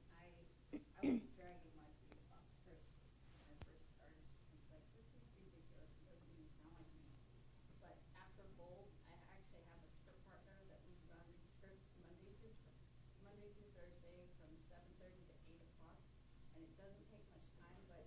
get rid of the, what am I gonna say next, and it actually does flow. You're actually listening to, the questions rather than, what am I gonna say next? Yeah. So the more you do it and internalize it, it flows out a lot better. Mhm. It's a lot smoother, and it works. It works. Absolutely. And what Patty said is true, is I think, you know, we want to resist. It's okay. And don't waste time. The sooner you surrender to what actually has been proven to work, the more success you're going to have. So surrender to it and be okay with it. And you can't afford to practice on your clients, you guys. Because sometimes one wrong thing said and you don't get the listing. So script practice, though it sounds, you know, it sounds a little weird and cheesy, it's necessary, because if you're not practicing on each other or on one of us, you're practicing on a client, and you could be practicing on a $12,000 check that just went out the window because you didn't learn your craft. So the whole point is internalizing and memorizing, and all it takes is just doing it over and over. It's just repetitive task. Like any new skill, it takes practice to learn and perfect. Top agents know the value of scripts and continue to practice them daily, so they are sharp and always ready with the exact right words to say or the perfect question to ask. Wrap your mind around learning scripts by saying, learning scripts will make great things happen in my life. Arrange with a partner and spend 15 minutes away reciting scripts to each other. Record yourself saying scripts. Like, do it in front of a mirror. You'd be surprised. Or record yourself, and I'm like, oh my gosh, I say a lot. Like, a lot. And then, you know, last night we were at dinner, and this guy just every single time there was a pause, it was an and it was the funniest thing. It was like, all right, this should become a drinking game right now. Like, every time. So it was like, you know, arrange with a partner to spend 15 minutes a day reciting scripts to each other. Record yourself saying scripts on the phone and play them back while driving. It was like, it was that obvious. And so the only way you can get around that is to record yourself or to look at yourself in the mirror and be like, oh wow, I didn't even realize like I looked that way, or, you know. Okay, great. People hear your smile. They hear it. So when you answer your phone, you know, a lot of times, like, stand up or at least just switch position and, you know, just put the smile on your face. Hi, it's Rebecca. Like, oh, it's just, they hear your smile. They hear your tone. All right, page 40. Someone read number 1 for me, please. Read the first sentence of the script out loud 5 times. How many? 5 times. 5 times. All right, then. Oh, I'm sorry. When you read your script out loud, you're engaging your eyes, your voice, and your entire body, not just your eyes. Absolutely. So many times people don't have sit-down desks, or when they're making calls, they're up because your energy gets up too. And so a lot of times you'll see all of us, like, we're pacing the halls or like outside. You know, it's like we're get up and moving so that you can make sure that you're engaging all of you. Someone read number 2, please. Repeat the same sentence 5 times with a huge smile on your face. You will notice a difference in your tonality when you say it with a smile. By standing in front of the mirror, watch your body language as you repeat your script. When you called me about the bowling night, I was like, dude, this is awesome. You're doing it. It was so good. And I was like, that's perfect. You're on, like, keep doing that. I could hear your excitement, your tone. It was like, I knew you were smiling. You were excited about the message you left me. Like, I was just like, I'd call that guy back. Versus, I mean, you know what I'm talking about right now, people. The same with Sarah. I felt like she wanted to talk to me, so I called her back. When she called and invited you to bowling, we're doing bowling as an office on Wednesday night. So that's what I'm referring to as the call. And I was just like, yeah. And so that's a great point. Should you leave voice messages? Always. That's one of my biggest pet peeves. Like, if you call me and you don't leave a voicemail, I don't call you back. I don't have time. There's no way, you guys. Like, well, you can look at my phone after class. 3 hours, there is no way. So just know, like, if you, If it's important, then you're going to text me about it or whatever. And I listen to every single voice message. Leave voice messages, in my opinion. All right, someone read number 3. Read the second line of the script out loud 10 times while smiling. Okay, number 4. Say, now for the hard part, put your script down. From memory, recite the first 2 sentences out loud 10 times with a big smile. If you make a mistake, start over from the beginning. Number 5. Say, continue adding one sentence at a time, repeating 10 times. Anytime you make a mistake, go back to the beginning. That's not a fun game. All right, number 6. Say entire script as fast as you can 5 times in a row. Your chances of stumbling when reading the scripts at a normal pace after you've practiced and changed them is very small. So this is how you will internalize and memorize these scripts. And it says, well, how long is it going to take to do these? The truth is it doesn't matter, because as you keep using scripts, you become better at them. Don't rush, be patient, expect good results, and they will come to you. Keep smiling, practicing, rehearsing, and you will achieve success internalizing scripts. So the listing presentation that we use, right? There's scripts in these pictures. That's what I, would use. And I will never forget that I just used it as a flip book when I was a brand new agent. And I would just, and this is, it would just keep me on task.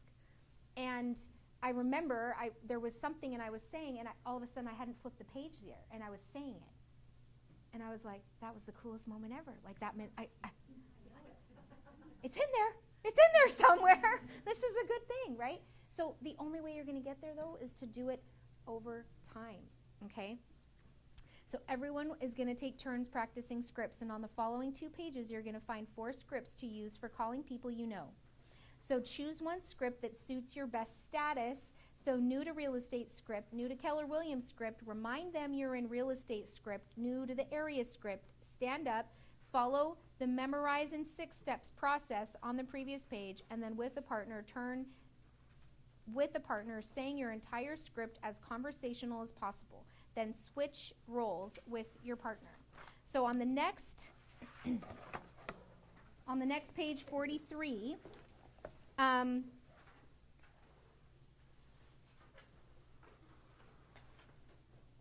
okay, so it would be,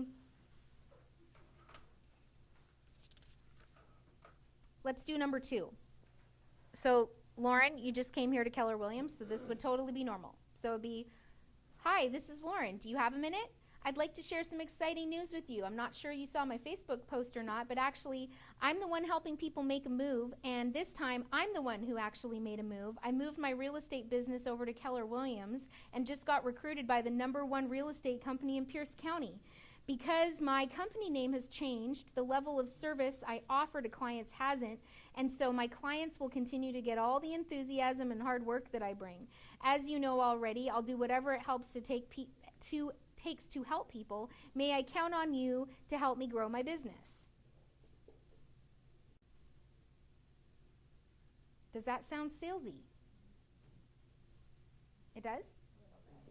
Okay, so hi, I'd like to share some exciting news with you. Usually I'm the one helping people make a move. This time I'm the one who made move.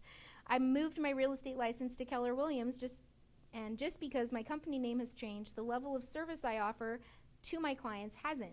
My clients will continue to get all my enthusiasm and hard work, and as you know already, I'll do whatever it takes to help people. May I count on you to help me grow my business?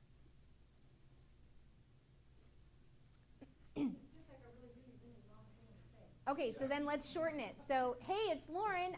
I wanted to call and reach out real fast. So my email changed, and I wanted to make sure that we could stay connected. I just got recruited by the #1 real estate company in Pierce County, Keller Williams. And so I want to make sure that we stay connected. Would it be okay if I just give you my new email address? So it's taking the essence of what it is and then making it your own. That's it. You don't have to sit here and don't overthink it. Or it could be, hey, it's Lauren, and I just wanted to call and let you know it's out on Facebook. The news is official, and I'm at Keller Williams now, and I've got a goal of selling 50 homes. So I want 50 families served in this next year. And so I'm just curious, if you hear of anyone, would you be up for sending them my way? Yeah. So it's you take the time to read the script to at least understand what's the essence of the script, and then you make it your own. But it keeps talking about repeating it and memorizing it. Mhm. Why would you memorize something that you're not gonna? Because this is the proven script that's really going to help you and give you the right things to think about one after the other, and your brain is kind of going there, but the only way it knows to go there is by practicing what it is they've given you. Does that make sense? So it's the whole result, the end result is the same though, is that you want to connect with people, or you want to help people. And so okay, so now then the page 43 on the other side, it says, here's one way we can connect. I've got a real estate app, and you can see what's going on anywhere from your street to any place in North America. It's free, there's no cost to you, and I can send you a text so you can link to it. Does that sound good? Great. So then it walks you through all the different things that could potentially come up, and then, and can you do me a favor? If you hear of someone with a real estate need, will you keep me in mind? Great. And after you download my app and try it out, send me a text and let me know how you like it. So what this is doing is you're going to want to get your personal branded Keller Williams app on people's phones, because we're about to do a huge upgrade with it in the next few months. And they won't have to download a whole new app. It's literally while they're sleeping, it will upload to the new version. And it's incredible what's going to happen. But this is a great way to be able to stay connected. I've got this cool real estate app. Would you mind checking it out? I'll send you the link so we can stay connected. 44, remind them you're in real estate. Hey, Andrew, do you have a minute?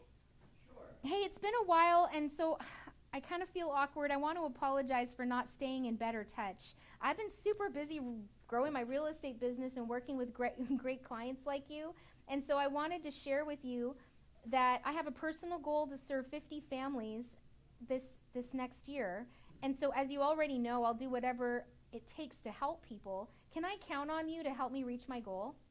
Yeah, I would love that. Awesome. So one of the ways is that I can share my real estate app with you. You can see what's going on anywhere from your street to any place in North America, and it's totally free.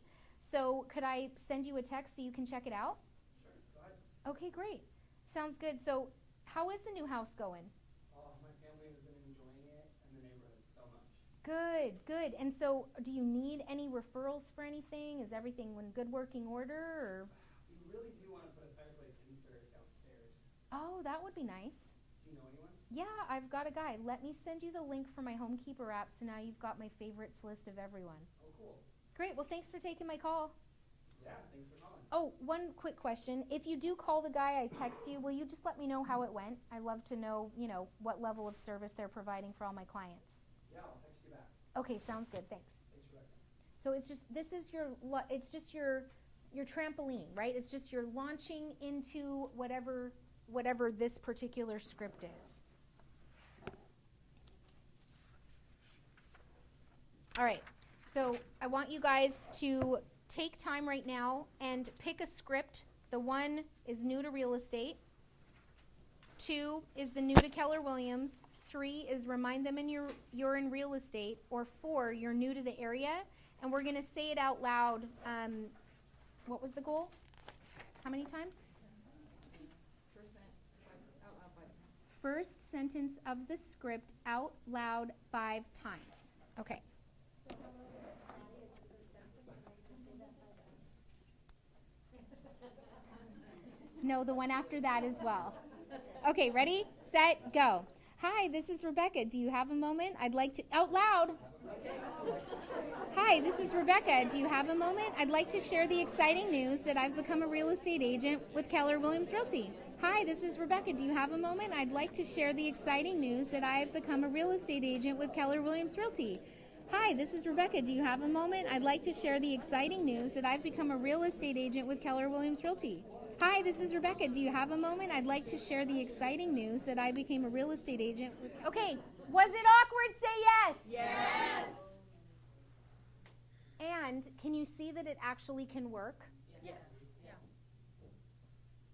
So you've done something that many skip. So I'm really proud of you. You can have a seat.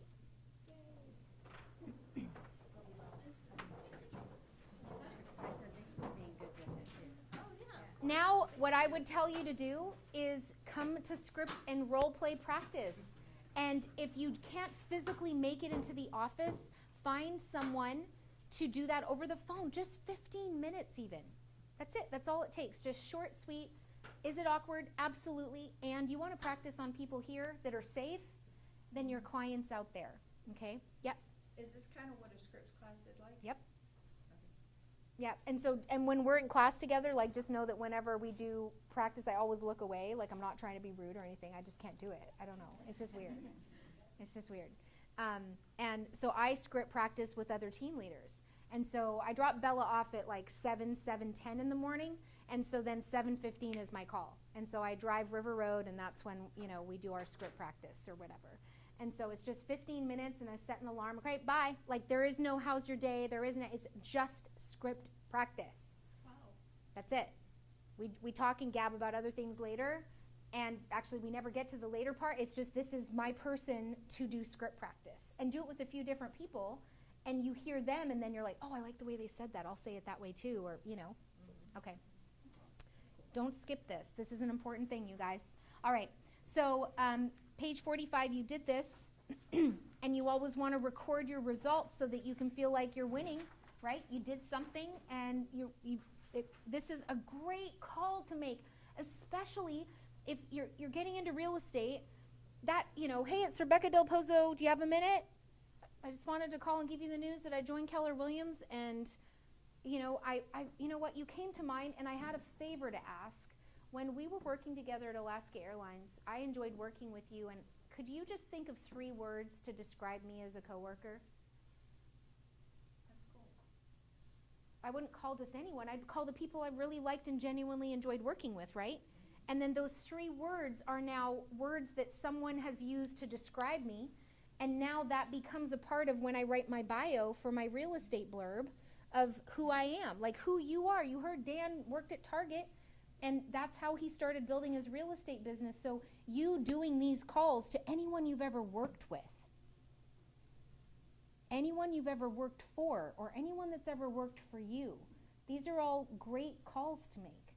And then, hey, I just joined Keller Williams. Lauren just came from another company. I'm picking on you. Hope that's okay. So she has a fabulous reason to reach out to everybody right now. And she can brag a little. I just got recruited by the #1 real estate company in all of Pierce County. And, got invited to these great tech classes, and I saw the value. And what would you say? Why are you here? Just you, in your own words. You did a cross-sell with Debbie, right? No, Sarah. Oh, it was Sarah. Yeah. How did you get to the tech class? My husband stopped and bothered Debbie at a house. Your husband stopped and talked to Debbie at a house. She had a listing down the street from our house. And That's had what it less was. trees, and there was a dead tree in the yard. And he thought she was the new owner, so we stopped by to see if she wanted to have the tree removed. Wait, so he was lead generating, and he just so happens to trim trees? Yep. Huh. Okay. And, and then Debbie was talking, and he came home, gave me her card, and So then you I came, know I was going to lunch with Debbie. so you went to lunch with Debbie. Mm-hmm. Okay. And then how did you get to the tech class? She invited me. She invited you. And then what did you think when you came to the tech class? I love the environment. Just the whole environment of the office. Just like the camaraderie and just being a part of something where it's not just you. My old office, I started being at home a lot, and I started feeling like it was just me. Even though I'm my own boss, I still want interaction with other people. That's how iron sharpens iron. Absolutely. And so that's her story. You can hear her story, right? So now she could call and go, hey, it's Lauren. I just wanted to call and let you know. The word's out on Facebook. It's official. I got recruited by the #1 real estate company in Pierce County. I took a tech class there, and I saw all this technology and how I was going to be able to help my clients in the future. And the people were super friendly, and the class was great. So I thought, this is it. And they invited me to join, and so we've joined forces. And so I just wanted to call and let you know. So you'll be seeing red, Keller Williams red, and I'm really excited. It's a good group of people. So just wanted to call and say hi and let you know what my news was. Hope you guys are doing well. What's new with you? And that's the conversation. So it's you using the starter of the script, right, to then make those calls and connect. Bobby, you just went to family reunion. What was family reunion like?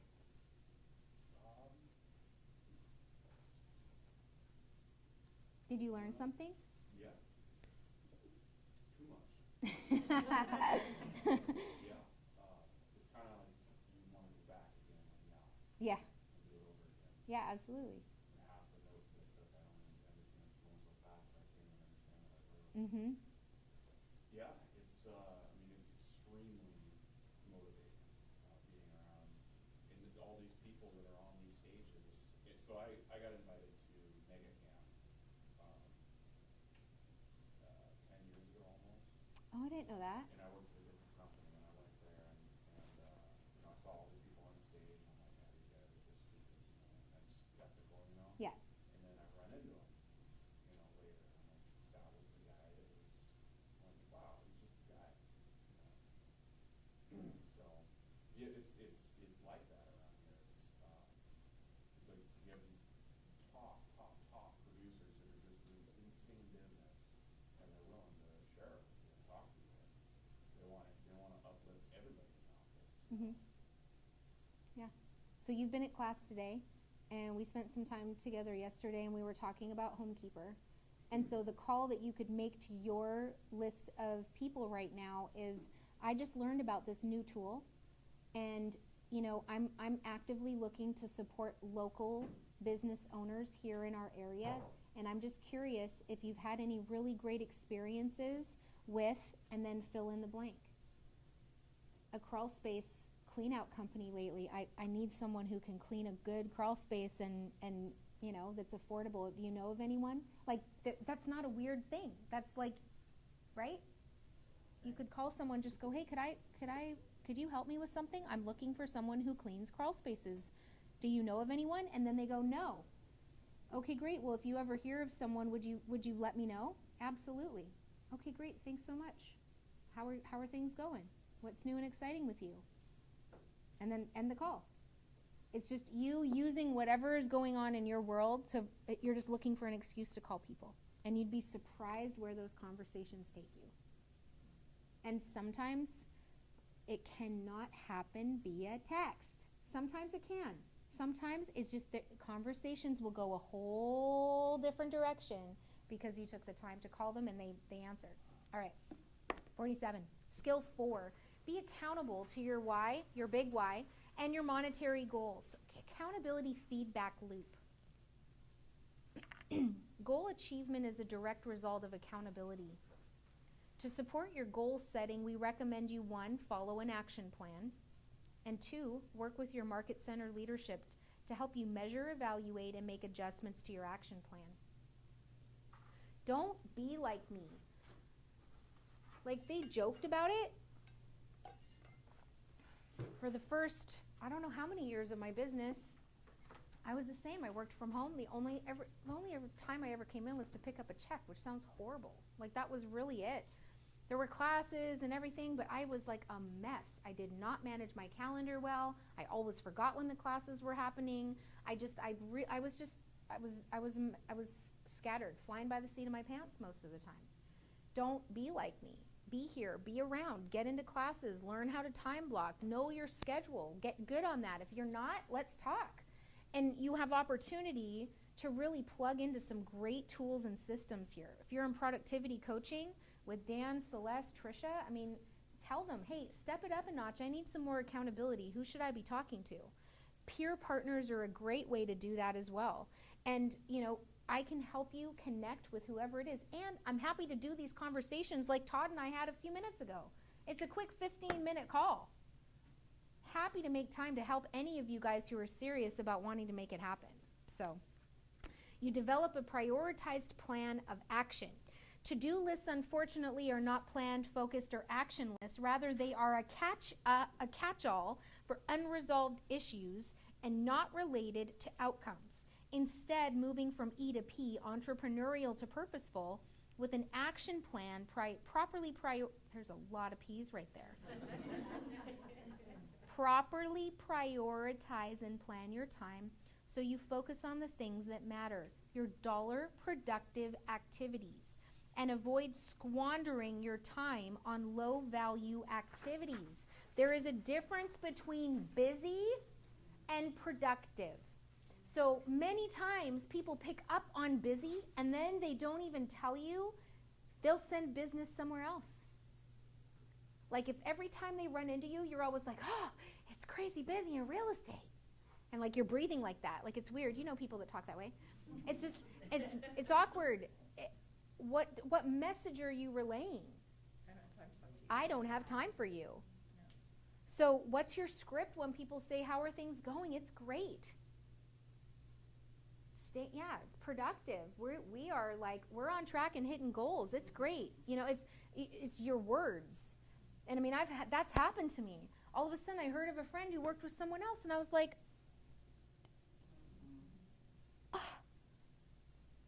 and we were good enough friends. I was like, wow, that is like, whew. And so they closed and celebrated and I sent her a note and I was like, congrats on your house. And, you know, would love to catch up and have coffee sometime. So she called me and said, let's go for coffee. And I was like, okay, this is weird. Like, I was like, she doesn't like me anymore. Like, so we went for coffee. She was totally fine. Like, we were just same friends as ever. And so I was like, oh, this is weird. I have to ask her. And I was like, hey, tell me, like, you know, how did the whole house thing come about? And she was like, oh, this is crazy. You know, we found this one place, and I knew you were super slammed with stuff. You had said you were slammed with stuff. And so I was like, oh, I don't want to bother with one more thing. So the agent at the open house said they could help us write the offer, and so that's what we did.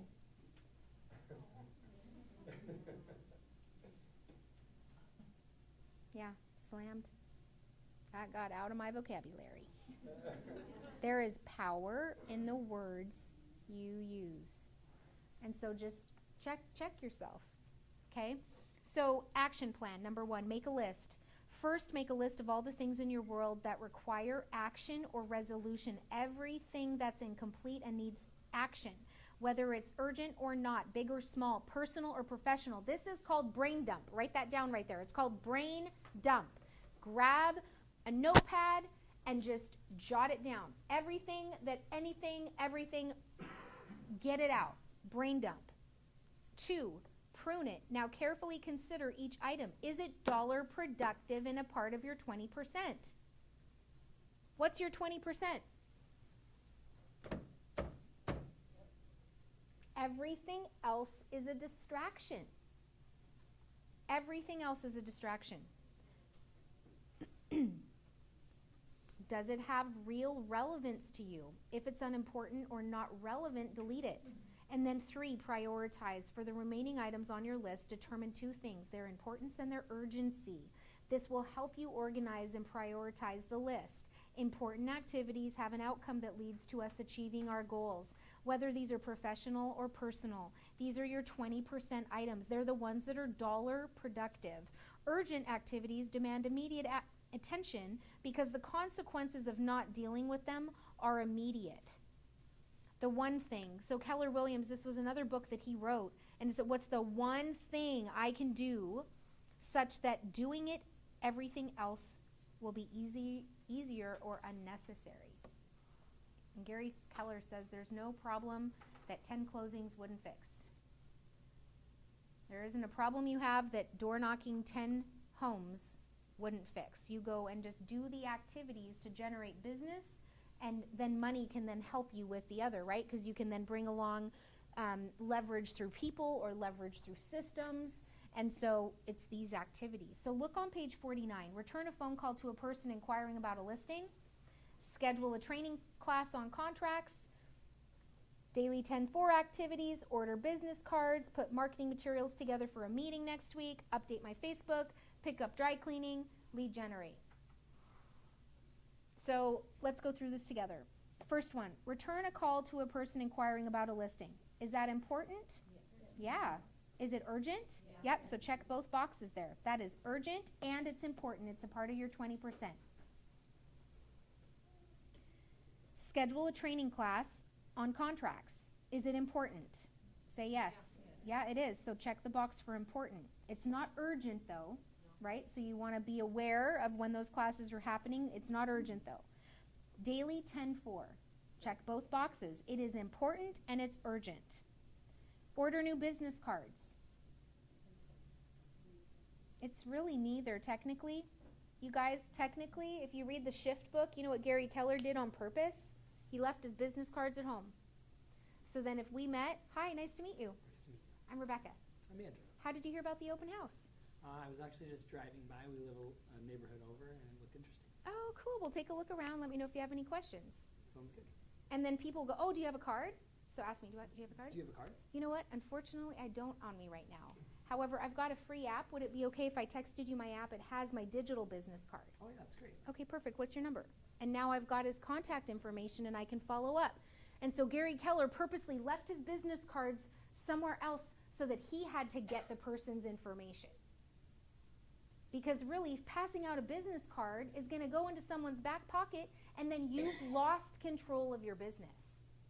You have no way of following up with those people. So your free app right now is the best thing you can offer to people. Let me text you my digital business card, aka my app. Now you have a phone number and you can follow up. So business cards, it's not important or urgent. Put marketing materials together for a meeting with the seller next week.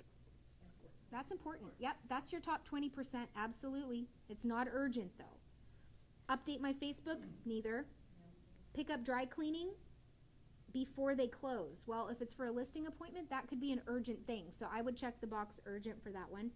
And then lead generate, check both boxes for it's both important and urgent. So then once you've done all of that, it then walks you through to then be able to prioritize how do you go about doing the most important things. And at the end of the day, it's lead generating. So it walks you through that activity on page 50. Live by a calendar. Now, fly by the seat of her pants, Rebecca, was always busy, slammed, whatever. And I was just like, I have got to get my act together. And one of the coolest tools we have here is called the 411. And that's you taking your top 20% and breaking it down into weekly, tangible things that by you doing them, your business is going to move forward.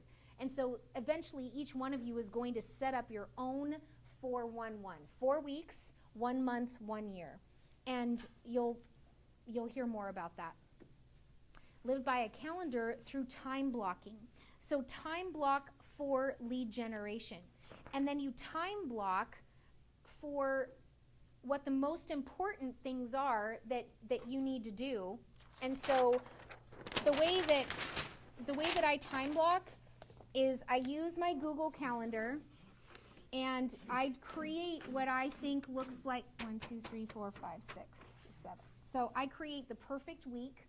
And so in my world, like I'll just give you my example so then you can use it to build yours, okay? In my world right now, Sunday, Monday, Tuesday, Wednesday nights, Bella visits her dad from 5 to 8. So I know that I can book a listing appointment, I can go meet someone, I can do anything during that visitation time because I'm not compromising as a mom, okay? And then so then that would be Sunday, so over here. So then it would be Saturdays, every other Saturday, she's with her dad. So anytime from like 10 to 1, I want to sleep in, I want to have some leisure time, and then I can do whatever it is productive between that time. And so when people call me, then I can say, oh, I have time between here and here, but I wouldn't be able to say it just like that if I didn't have my perfect week already blocked out. Does that make sense? So now in here, then I have activities that I'm going to be purposeful in. The whole purpose of Ignite being, oh, that's a Sunday. So I'm off in the morning, and then if I absolutely had to do something with someone on a Sunday, it would be from 2 to 4.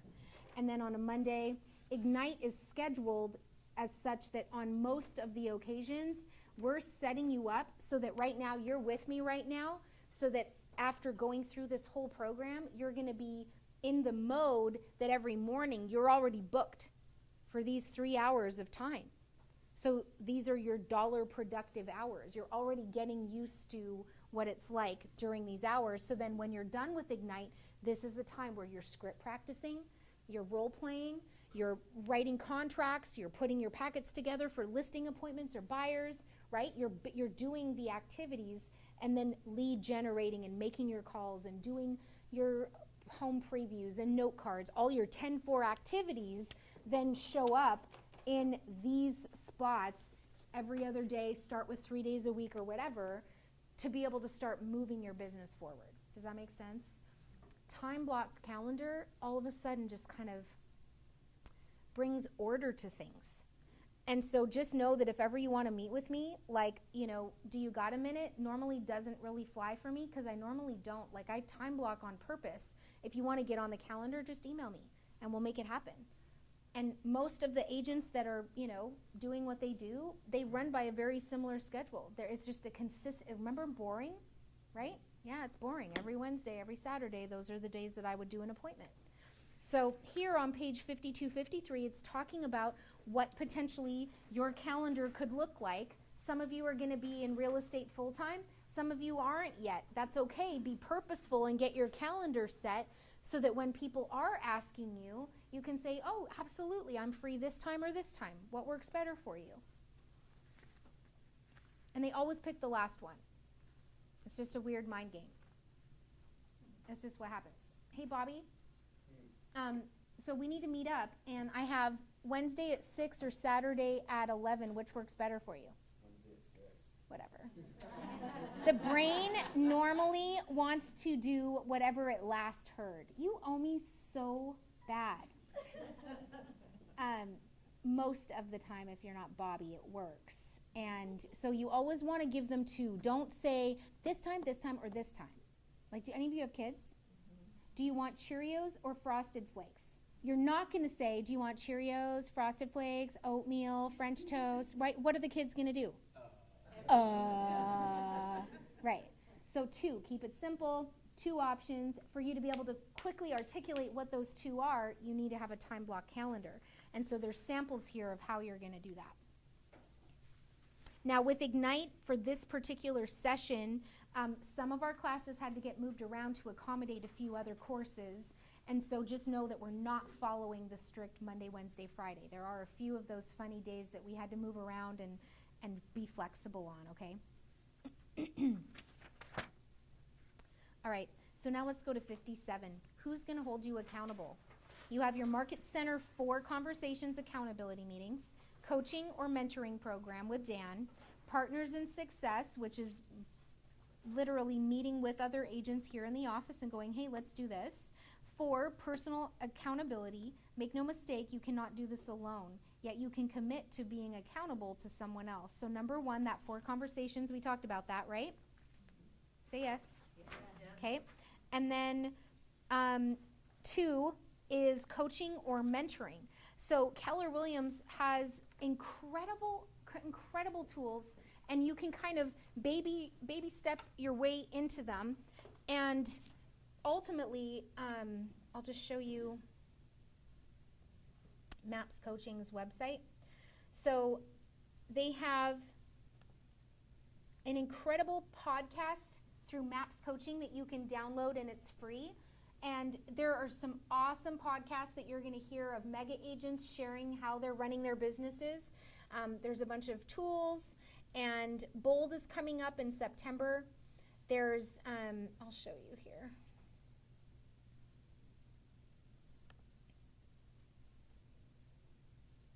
What does MAPS stand for? Mega Achievement.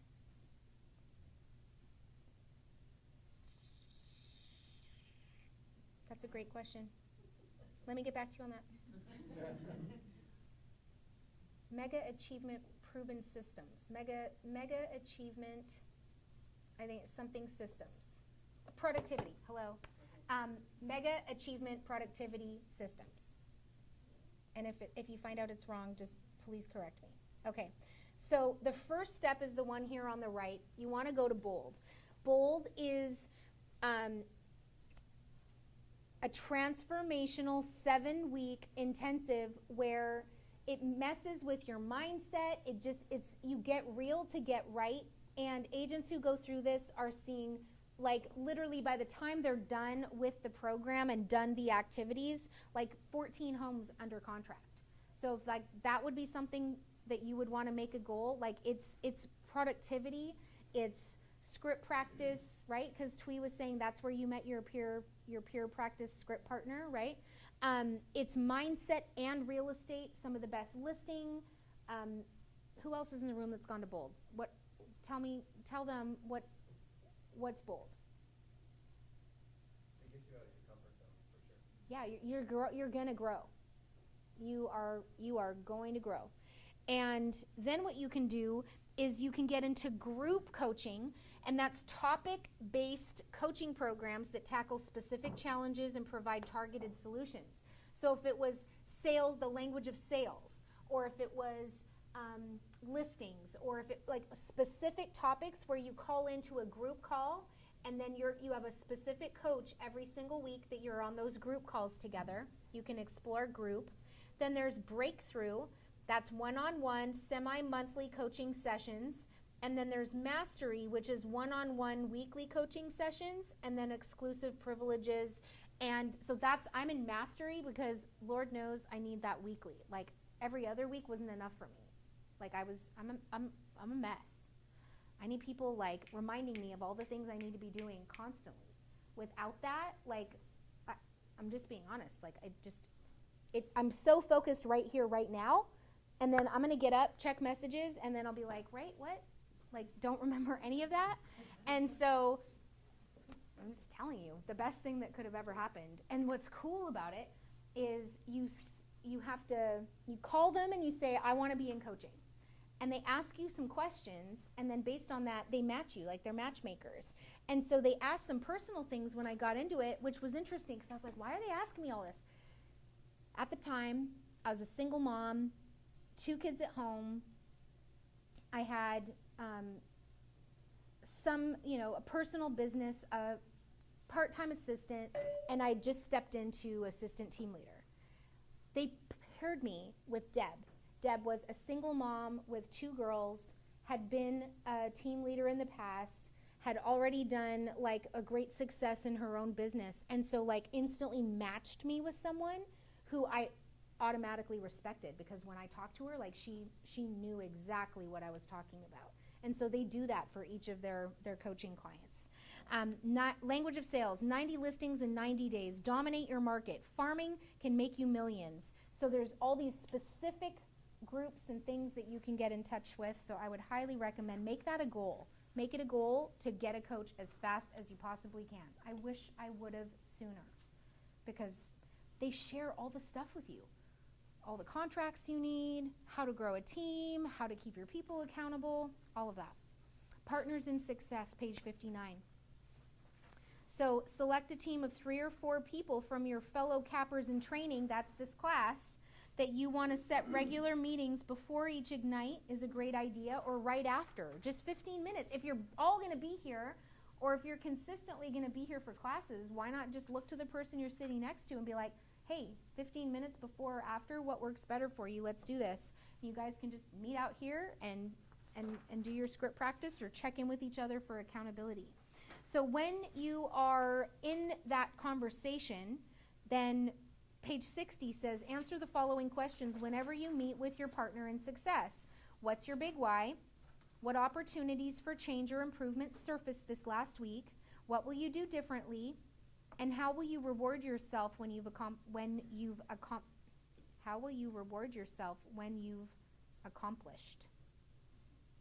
it? Personal accountability. Being willing to answer, to be accountable for the outcomes resulting from your choices, behaviors, and actions. High level of accountability is so uncomfortable. Like, so uncomfortable. And yet, really, and if you don't have anyone else that's kind of helping you, it's almost like you need an audit. You know, you just kind of need like someone to audit you on a regular basis to just check in and make sure you're heading in the right direction. and for whatever reason your brain knows that call or that conversation's coming, it's incredible what you do the night before. Like, you get stuff done. Like, you just do, because you're like, oh, I don't want to have to say I didn't do it. So when you do, it's incredible. All right, page 61. Congratulations on embarking on your Ignite journey. Choose to be as successful as possible and commit to the following covenants. Please read and initial each one and give the signed agreement to your Ignite faculty or designate. I commit to attend all Ignite sessions. I commit to adding to my database 200 or more names and contacts. That's what would happen if you truly did the 10-4 activities. It's 200, so that's what they're doing there. I commit to lead generating, speaking with people about real estate every day. I commit to making calls, business calls during Ignite. I commit to completing my mission for each power session of Ignite. I commit to being prepared for my customers by memorizing and utilizing scripts, sales language. I commit to working on my 6 personal perspectives. I commit to following a time block calendar of activities throughout Ignite. I understand that I'm developing success habits, and by agreeing to this covenant, I agree to take control of my own business success. I've discussed the commitment of this covenant with those in my life who will be affected, and they understand and have agreed to support me. And so after this class, think that through, sign it, and then what I say is just snap a picture and email it to me. And then the next page, 63, is family or significant other agreement. And this is you just having a conversation with the people in your life and explaining to them what's just happened in class today. Is, look, this is it. Like, there's huge opportunity ahead, and this is what it's going to look like. And so, are you in to help me out? And it helps you start the conversation there. All right. Page 65 says putting it all together. Remember, it said you need to have an action plan. And so if you don't have these things in place, then you need to put a due date, and then when you complete it, check it. So polish up your big why statement and post it where you can see. So dog ear this page. This is important. This is it. This is what distinguishes you from all these other people who then take a class and nothing changes in their life. Complete the daily 4 activities. Start tracking your activities. Create a time block calendar. And if you need help with that, just take a screenshot and send it to me in an email. And just be like, hey, can you look this over and let me know what I'm missing, or what do you see here that I should be doing different? I'm happy to be a resource. Schedule regular accountability with, so if you're in productivity coaching, that's going to be Dan and Tricia. Schedule time for daily script practice. Practice your power statements and questions, as well as your introductory scripts. Practice for next class. Download the pre-work mission and complete it. Complete any mission that was unfinished before this session, and discuss with your family the obligations you've committed to for the next several months. So flip to page 66. So this is where I love this, because it's literally going to walk you through step by step. If you're with Keller Williams, you have a White Pages profile, and it's that little profile, upper left corner. It should be at 100%. If it's less than 100%, let me know. I have the cheat sheet for how to get it to 100%. So if that bothers anyone with OCD, it did for me. And then it says here, read and complete, activate your eEdge, fill out your eEdge profile, create a contact in eEdge, get familiar with your website. So this is literally now download your app, walking you through step by step. And just know, for new agents, like, this is it. Like, we literally have checklists for everything. And so it's just a matter of plugging in. And then you want to download the KW mobile app, and then follow up with previous power session, complete the activities from the action plan of the previous power session, and then grow your database with your current contacts. Bring your contact list, your laptop, to your next Ignite class. The best, I mean, if you have a list, great. Your phone is a great list. I mean, you've got people in your phone right now that you can be calling. So, all right. So on page 67, let's fill this in together. What are the 4 skills you learned today? Number 1 is mindset. Write that in. Number 1 is mindset.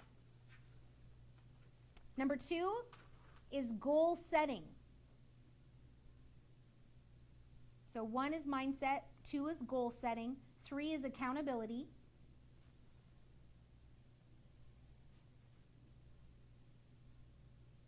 And then 4 is scripts. So mindset, goal setting, accountability, and scripts. What are the 6 personal perspectives? We're not going to note them all out. Just put March 19th. That's when I'm teaching class, 9 to 11. We're going to go deep into the 6 personal perspectives. What are the daily 10 for? Number 1 is add 10 new every day. So you can just put number 1 new, 10 new. Number 2, 10 connects. So 1 is new, 2 is connects, 3 is 10 notes. And 4 is 10 homes a week.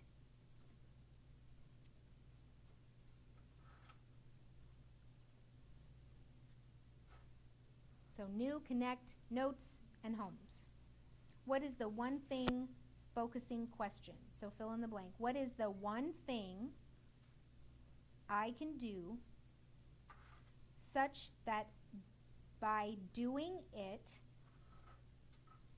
everything else will be easier or unnecessary? What is the one thing I can do such that by doing it, everything else will be easier or unnecessary? How many leads will you have in your KW Edge, which is our database, by the end of Ignite? 200 is the goal.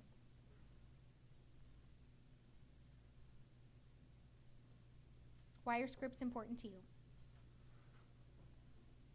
Give me some examples. They're proven. Yep, that's good. Write that down. Proven.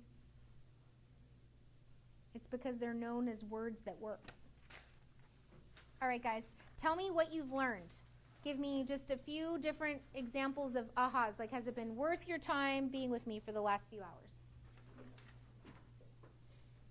Not at all? Yes. Yes. The big why. The big why? Yeah. Thanks for being bold, Tina, and being our volunteer for that. Mm-hmm. The big why. Don't overthink it, right? People just get overcomplicated. And then you get stressed, And then you don't do anything. You paralyze. Or at least that's how I am, right? It's just I get overwhelmed and then I'm just like, That's what I did this week. I'm like, I think the self-mastery is important. The self-mastery, because it's that discipline, right, with yourself. To say, I'm gonna do these things every day, whether I want to or not, because that's how I'm gonna build. yeah. So 6 personal perspectives, self-mastery. That's good. working on what's uncomfortable. Working on what's uncomfortable. Yeah, just feel the fear and do it anyway. Time blocking is not hard or intimidating. Yeah, just do it. And I mean, what time blocking does is, you set alarms, you set things. I think for me, it's really helped me be present. Like, I'm with you right now, full all in with you 3 hours on. I haven't had to worry about anything else right now because time blocking has helped me prioritize, think ahead, kind of put everything in place so like you've got my undivided attention. And I think clients feel that. Clients sense that. And so if you're always buzzing and beeping or whatever, like my phone's completely silent and off, and I tell my clients that. Hey Tina, we're gonna start our conversation. Are you ready? Yeah? Okay, great. Let me just turn this off to silent. She's going to feel obligated to do the same. If she doesn't, it's going to be a little awkward on her. I'm doing that for you, so people want to reciprocate. So then this is the script. Let me turn this off, even though I might already have done it. Turn this off. Well, now that you say that, there's a lot of people that don't. I'm going to turn They're this always off. looking at their phone. Okay, so I've got that completely silent now. So just so you know, if ever you try to reach me and I don't respond right away, it's because I'm in an appointment similar to this. So now I've just set an expectation with them that if they do get my voicemail, I'm always going to get back to them. However, I've just set a pretty clear boundary that I don't answer my phone all the time, and it's okay. Does that make sense? Mm-hmm. So you're setting an example for your clients and then setting an expectation. So that's good. Time blocking and boundaries. Yep. Anything else? I think for me, it's exactly what you just said, setting expectations.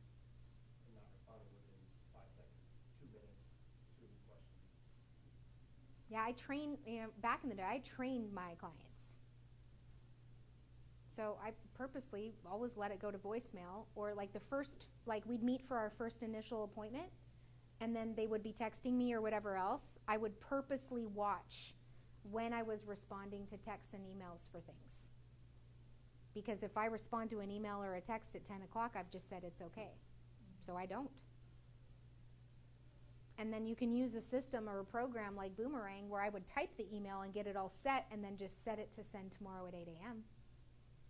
So that mentally I was already there and did what I needed to, and then just set it and forget it. That's just free through Gmail. But yeah, you train, what does Dr. Phil say, right? I mean, you teach people how to treat you. So if you're frustrated that people are interrupting you, just shut your phone off. Like, they can wait. It will be okay. So, yeah, it's good.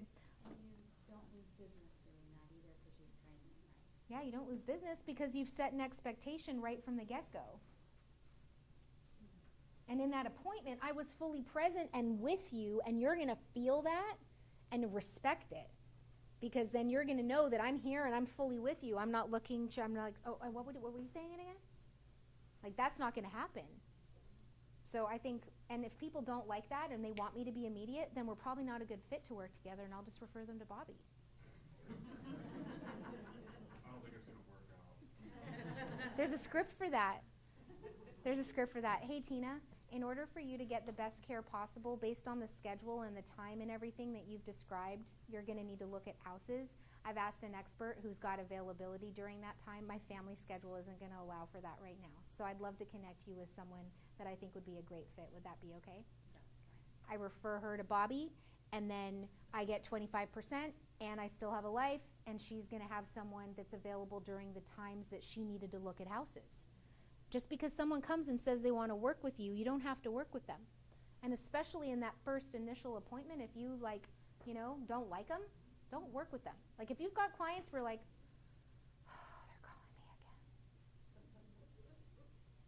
They're going to suck your energy, and then all the ones that you really like aren't going to get the best of you.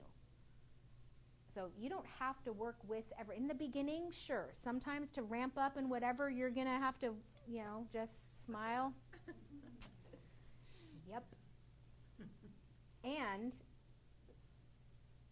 that's why you got into real estate, was to have some freedom to decide what your world is actually going to look like and who you surround yourself with too. So, all right, guys, thanks for being here. Next step, sign out so you get your 3 free clock hours. You'll get certificates probably within the week. And then next session, you're going to have a different trainer. Bring your binder back, because what they'll do is give you the session for next pack, okay? And then if you don't make the next session, we've got extra, so you can always come and just ask anyone for the pack that you've missed. And have a good rest of your day.